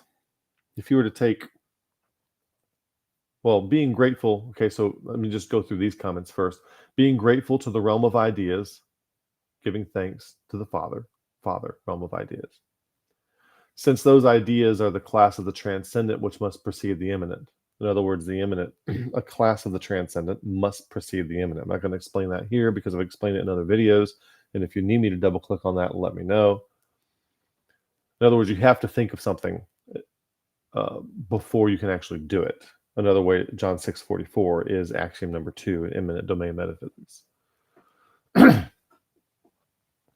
Being grateful to the realm of ideas, which has made us suitable, and with appropriateness, suitable and appropriate, to play a role and take part in our individual apportionment of the most fundamental consciousness which flows through us. Individual apportionment. So if you take Play-Doh and you mash it through a colander, like a colander is like a bowl with a bunch of holes in it that you can drain noodles with, right? If you mash Play-Doh through there, you will notice that it comes out like little spaghetti strands, okay? Now, it used to be one big lump. It's all the same Play-Doh, but when you smash it through all these individuated holes, it looks like separate things. It looks like separate strands of separate things.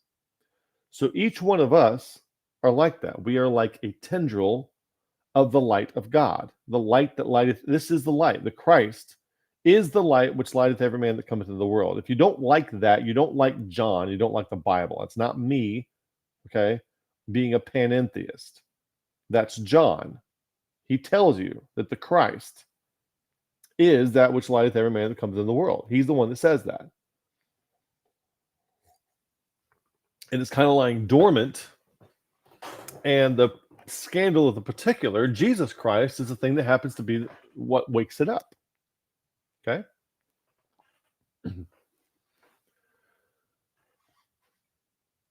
So yeah. So, which flows through us in our differentiation. So we have the same, think of a stem cell that has the same DNA, but then it becomes like an eyeball cell or a liver cell. Same DNA, you can go on to a different function. Same lump of Play-Doh, but when pressed through a certain process, comes out as a separate strand. It appears to be a separate thing, but we know it all came from the original thing.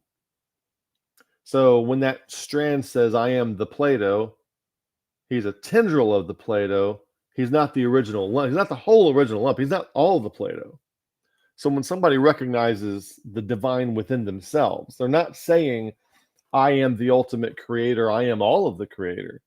But everyone is more or less a tendril, a strand of hair, a spaghetti noodle, something like that, a tendril or a strand of the divine, that light, the Christ, which is the creator, is in every man that comes into the world. Now, if you don't like that, I don't care. That's what the Bible says. If you're going to believe the Bible, that's what's being said. And even Paul says here, Christ in you, the hope of glory. That's what's in there. That's what you are. The creator is in you. That light is in you. What are you going to do about it? So the differentiation of that light, the fact that even though it was one lump of Play-Doh, and when you push it through the colander, it now looks like separate tendrils, that's differentiation. A stem cell becoming an eye cell, even though it's the same DNA, same light. Making us unique for a specific function. So that tendril is going to do a particular thing that this tendril is not going to do, but they both are the same lump of Play-Doh. They're both the same light. They're both the same originating place. And to display the light of God in a distinct way that will occur at no other time or place in the cosmos. So the Kabbalists, they have that God is 10 spherots, and he emanates himself in 10 different kinds of lights, okay? Well, the idea that each one of us, the light of God is shining through us in a particular and unique way that has never happened before and will never happen again. And God expressing himself is doing so through all the light which lighteth every man that cometh into the world. And our job, our goal here as Christians or on this channel is to get that light to become apparent, to stop stultifying it with our enculturation and our identity with externalities. Turn our identity inward toward that light. Realize that's who we are. That is who we are. And let it be manifest. Doxa, glory.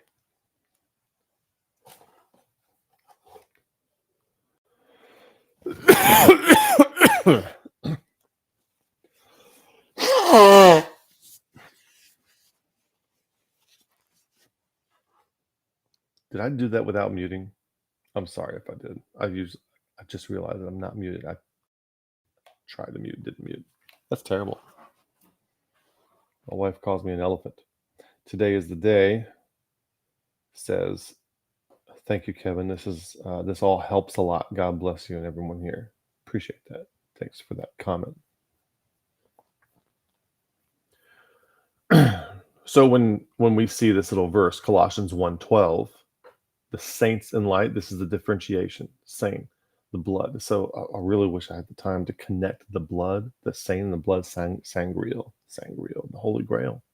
The search for the Holy Grail has eluded so many people.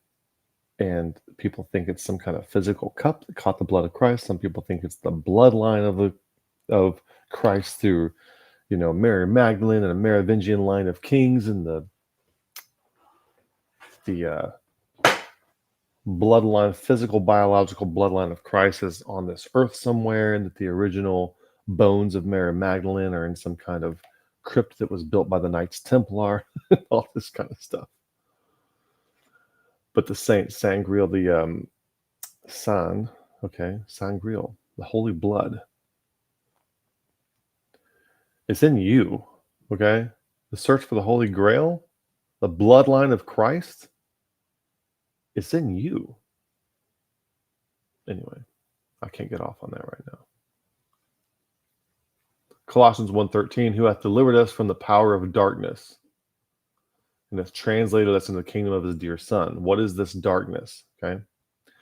One thing, well, we'll do this in a minute, but darkness is like a myopia, nearsightedness mixed with ignorance. That's why great learning and great love and great suffering are the three things that contribute to somebody becoming enlightened, if you will. And enlightenment is a Bible word. So great learning, great love, great suffering. So darkness is like a nearsightedness mixed with ignorance, a preoccupation with the embodied aspects of cognition. What do you mean? So if we come back here, the darkness, that person, their whole existence is all here, okay? And everything is bouncing off their limbic system. Yeah, they're enculturated. Yeah, they have some stuff in their prefrontal cortex, okay? But their whole existence is limbic system. And then that's why they're going to be preoccupied with things like getting pleasure and instant gratification, impulsivity, stuff like this. So darkness. It's preoccupation with the embodied aspects of cognition. Please me. No depth to ontological or ontological insight. No depth to their ontological insight. They're demanding immediacy with all desires. They're impulsive. They need it now. They're emotionally identified with externalities. Externalities. I'm a Republican. I'm a Democrat. I'm a Baptist. I drive a Camaro. I don't, not anymore. But whatever it is, people identify. They think that they are these things. I am left-handed. Well, that's my hardware set. I am not left-handed. My hardware set is left-handed. My hardware set has chirality. I do not. Reactive and not proactive. The light of John 1:9 is dormant, suppressed, and overshadowed with other things, with other concerns, with their enculturation. The darkness is something like this, okay? So another way you could define the darkness is you go back to verses 8 through 12, and you basically give me the opposite of all those things. Okay? So, and Romans 5, 1 through 5. So let's do that. That's what this slide is. The darkness is, let's look at all the qualities that we're given. We're given love. So the love of a person in darkness is consuming, like eros, but no agape. It's consuming. I want it for me as long as you can serve me. It's like the love of a narcissist. As long as you can do something for me, as long as you fill the role that I want you to fill, as long as you can be the NPC in my house and do what I think a wife or a husband should do, then I will love you. It's not real love. They're not really loving the person there. Okay.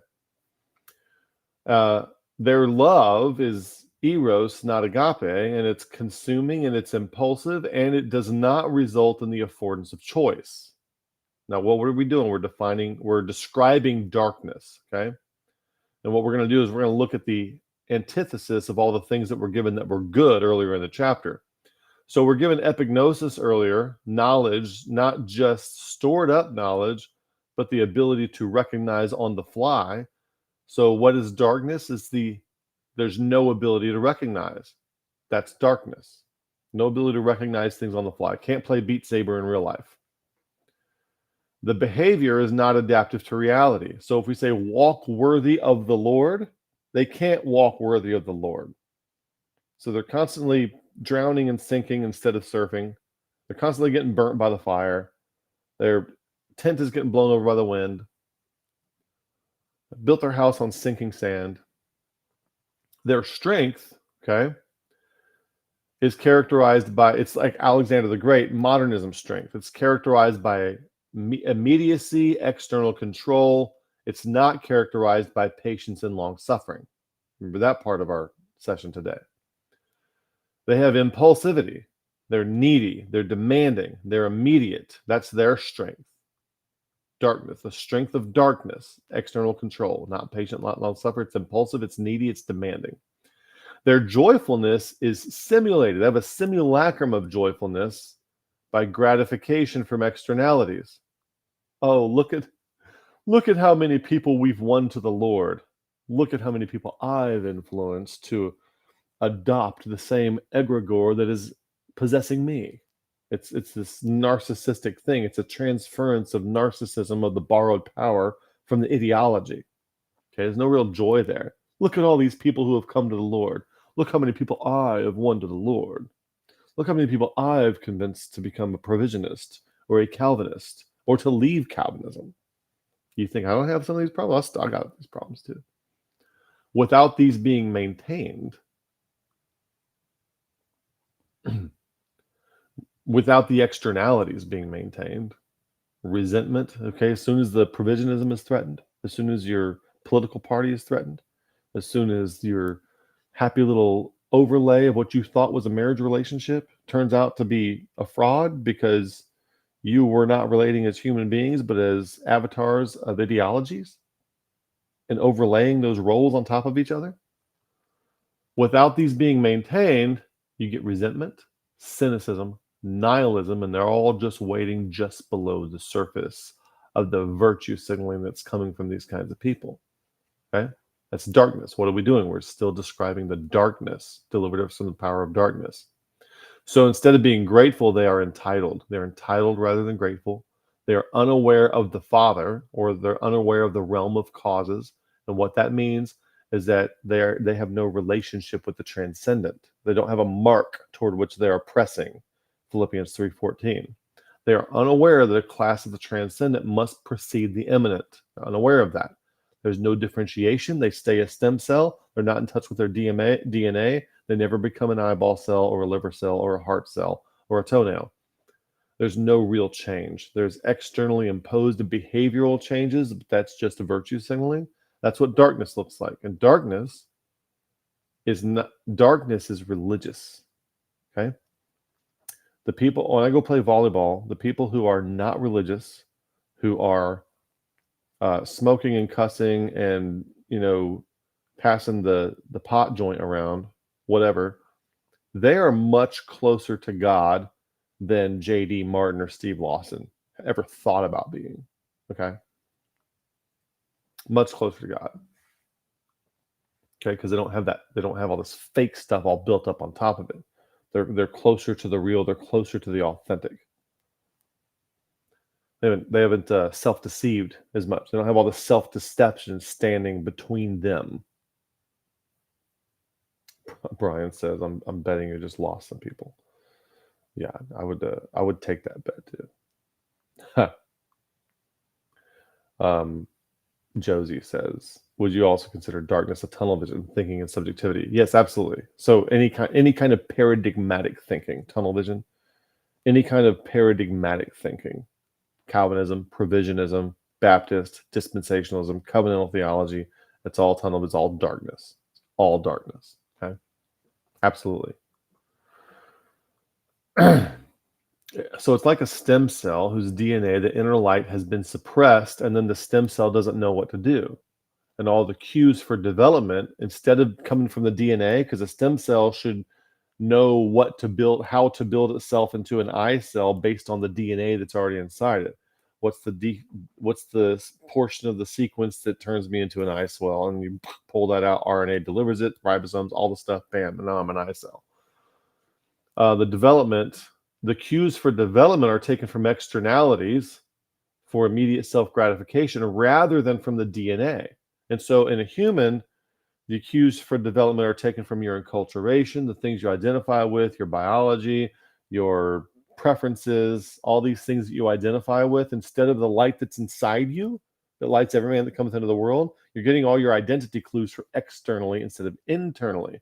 Now, in a body, this process results in things like mutations and cancer. And I know some people say, oh, every once in 6 billion years, there's a mutation that's good, but mutations are almost always bad and hardly ever beneficial. And whenever they are beneficial, it's a result of loss of information, not increased information.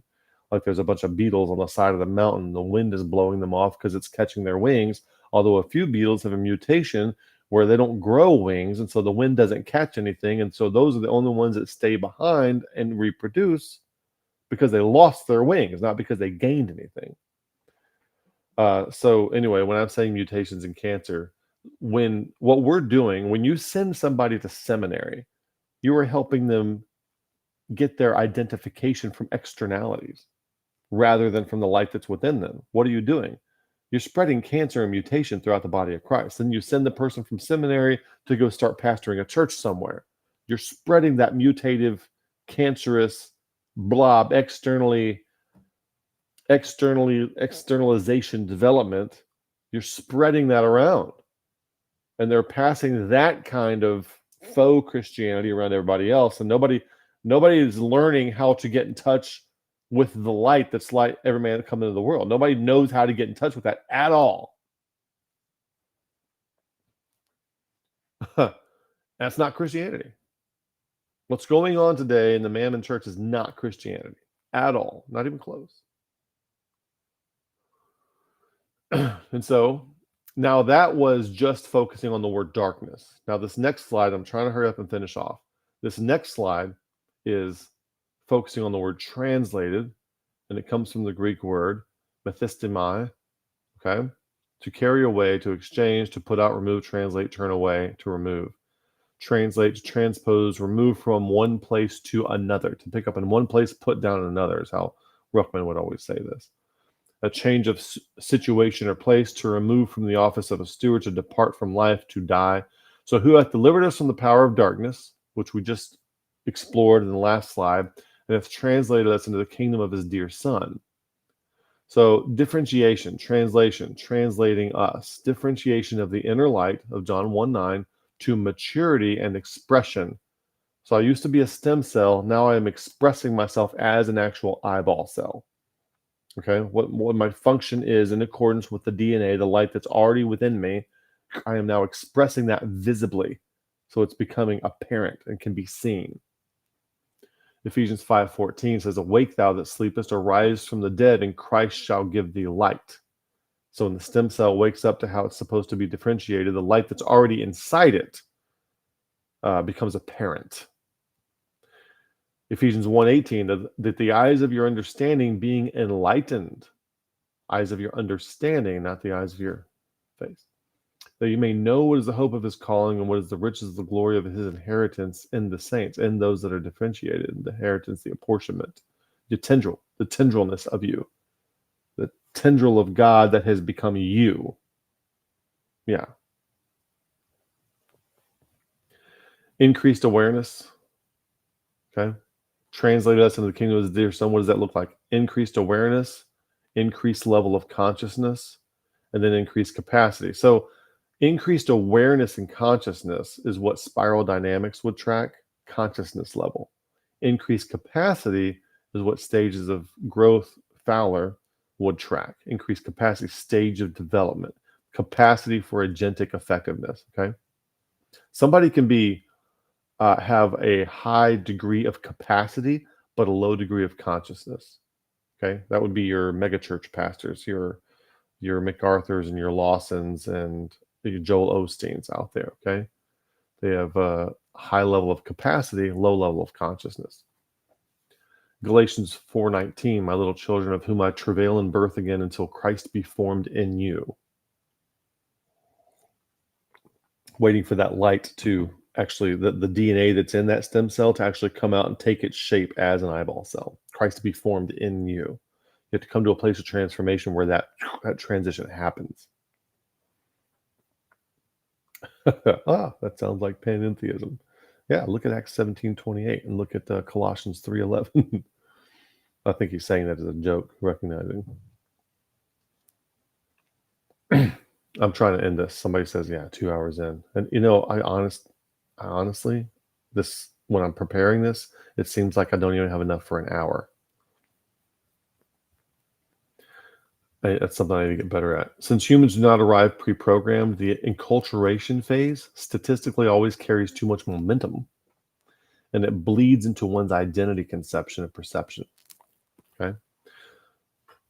So in other words, there is a light within you, but you have to be enculturated. You have to learn to read, right? You have to go to kindergarten. You have to learn the history of your culture. You have to learn how to function, how to have a job. You have to learn how to support all this stuff. Well, being enculturated so that you can function in this society carries a lot of momentum. It doesn't just stop with exactly what you need.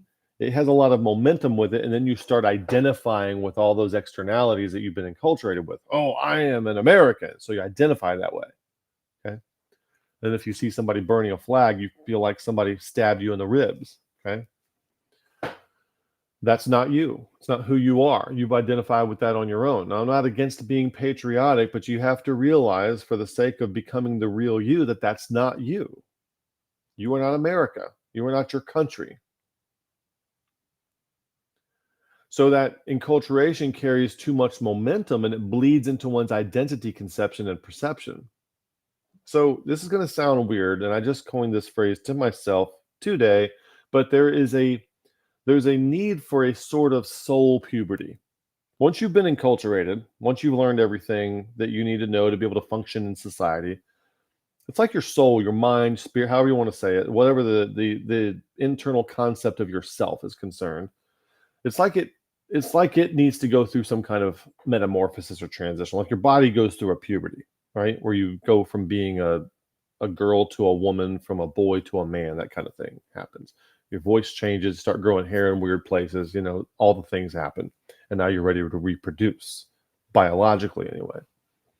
So there's a need for a kind of soul puberty that people need to go through,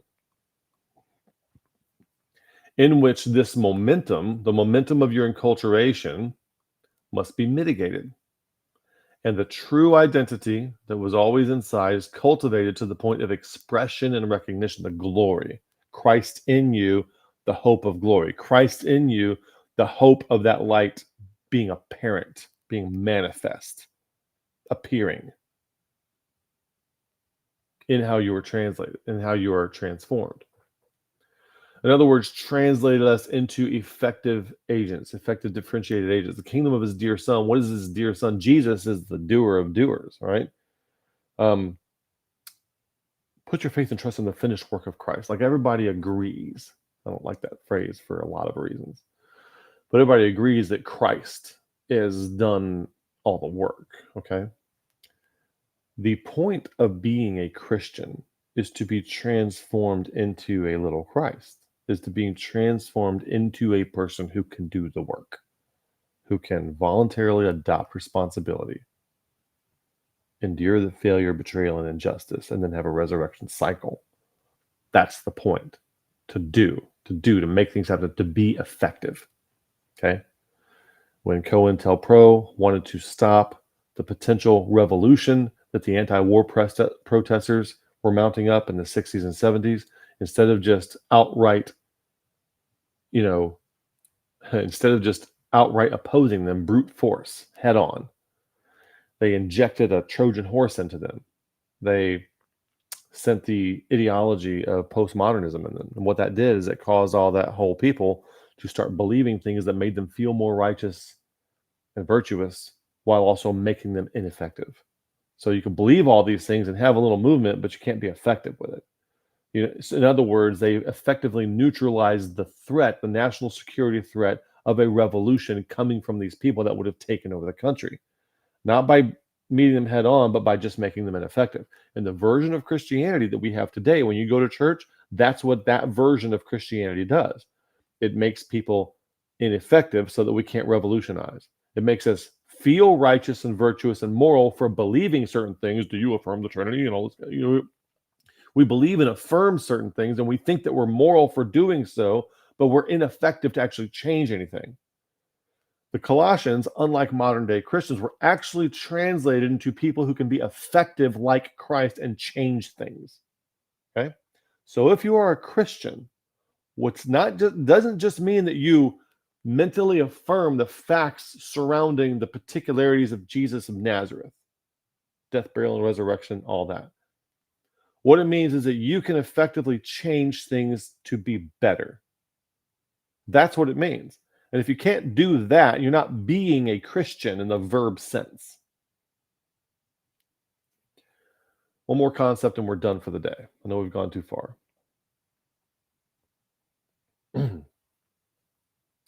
So if you were to map out the age, did I cover everything on that slide? Yeah, I think so. If you were to map out the ages, okay? So if you were down here, I have age, how old you are, from 0 to 100. And then over here, I have stages of development. And just for the sake of brevity, we're just going to use one model. We're just going to use Fowler's stages of faith, for example. So anywhere right in here, and the reason I have these kind of fuzzy edges is because these aren't really super clearly defined, and the chronology that you should be on is kind of loose. Okay. So what you kind of want, some development that's kind of going up in here. Every once in a while, you get like a kid who's a cancer patient who winds up being stage 5 at the age of 12. Okay, that happens. What Christianity today is doing to people is it's turning people over here. This is what's happening. As you get older and older and older, we're staying down here. Of course, maybe they're like stage 3 and stuff, but you get the idea. Okay, this is not to scale. It's not exact. It's just to convey the idea. And so what you might look at is here's some examples. And I don't know if you can read those names on there, but basically down here I have Steven Anderson, James White, J.D. Martin, Steve Lawson, Jack Hyles, Leighton Flowers, R.C. Sproul, MacArthur. Okay, bam, they're all down here. They're all dysfunctional. They're all still stage 3. Okay. Whereas some examples, and the problem is the scandal of the particular. If I just showed the concepts, you guys wouldn't have a problem with this. But now that I'm going to name names, I'm going to be some kind of heretic, and I need to be careful. I'm turning to the New Age and Gnosticism, and I'm not doing any of those things. So please spare me those emails. But people like Zach Stein, Ian McGilchrist, Jordan Peterson, John Vervaeke, Richard Rohr, Bishop Barron, Dennis Prager, Daniel Schmackenberger, Jordan Hall, people like that are at their appropriate. Am I agreeing with everything they say? No. But they're at their appropriate degree of development for their age.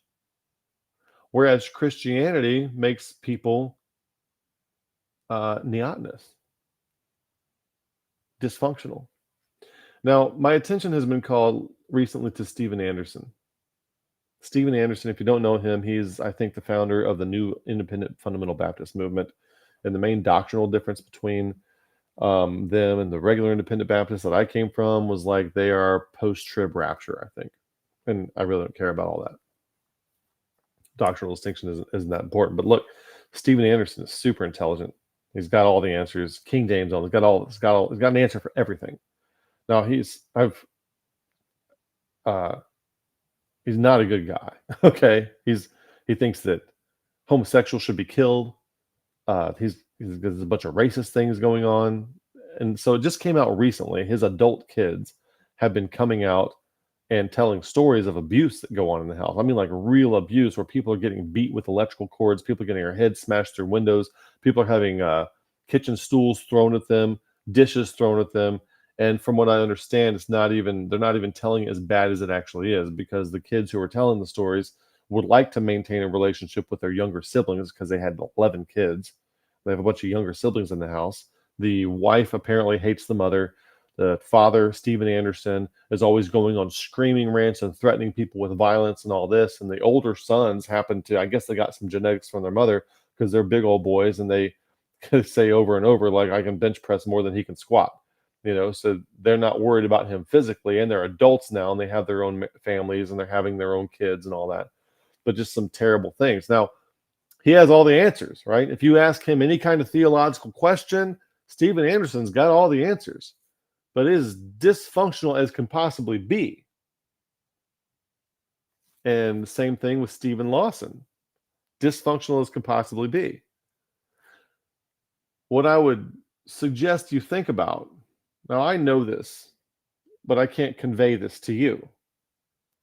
Anybody else in this list, James White, J.D. Martin, all these other guys, they're the same. They are just as dysfunctional. I'm not saying they're doing the same things. I'm not saying that, like Stephen Lawson's particularity of his little 5-year affair with a 24-year-old woman, or Steven Anderson beating his kids and beating his wife and all the abuse that went on there. I'm not saying all these people are doing those things. But what I am saying is that where they are is just as dysfunctional. And those are just visible artifacts of the dysfunction.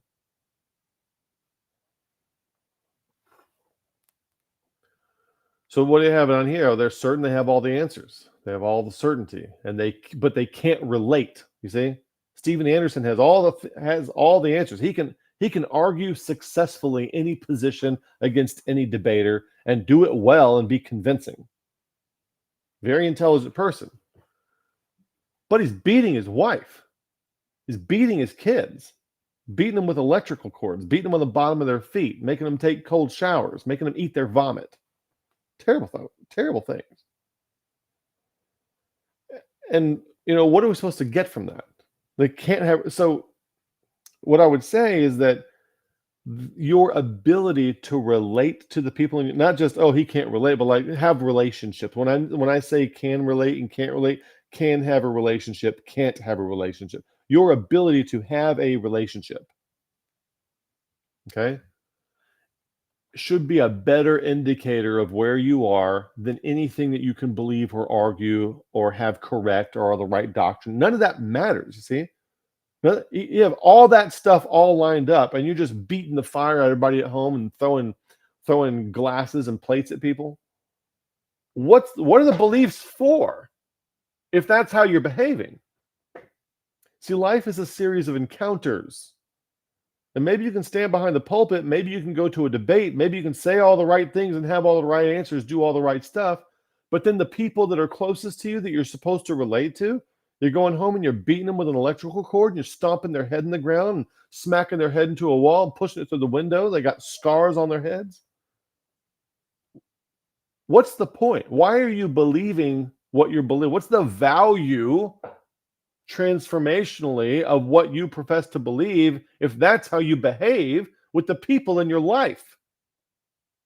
And Steve Lawson, the dishonesty between him and his wife, presuming there was dishonesty there, should be the big concern. Why can't you relate to your wife properly? Why can't you relate to this 24-year-old girl properly? Why can't you have good encounters? So like John Vervaeke says, don't tell me what you believe, show me how you have transformed. And so for someone like Steven Anderson, who has all the answers, okay, great. You have all the answers in having mode. Wonderful. You got all the right doctrines. Now show me how you've transformed. You got people with bloody welts all over their body because they've been beat more than 100 times, someone trying to beat them into confessing something they didn't do. He even say from the pulpit that you shouldn't smack your kids with a belt more than 40 times. And why are you hitting anybody 40 times? And then in reality, the kids say, well, he beat him more than 100 times in less than 5 minutes trying to get a confession out of them. You got people with bruises all over them wearing long sleeves until the bruises heal so nobody will see it. Everybody knows how to act in public. It's terrible, terrible stuff. I just learned about all this past week. And like the whole, you have to understand that Christianity is not this or this or whatever Steven Anderson is promoting in all his little beliefs. Show me how you have transformed. And if you don't have good relationships with the people that are closest to you, why would I spend any time a day learning why you believe what you believe, learning your beliefs and following your dogma and your doctrine? Dr. Z says, yeah, look, John Calvin's burning people at the stake. Propositional tyranny leads to tyranny. Just look at the life of John Calvin, the Pope of Geneva, who burned people at the stake.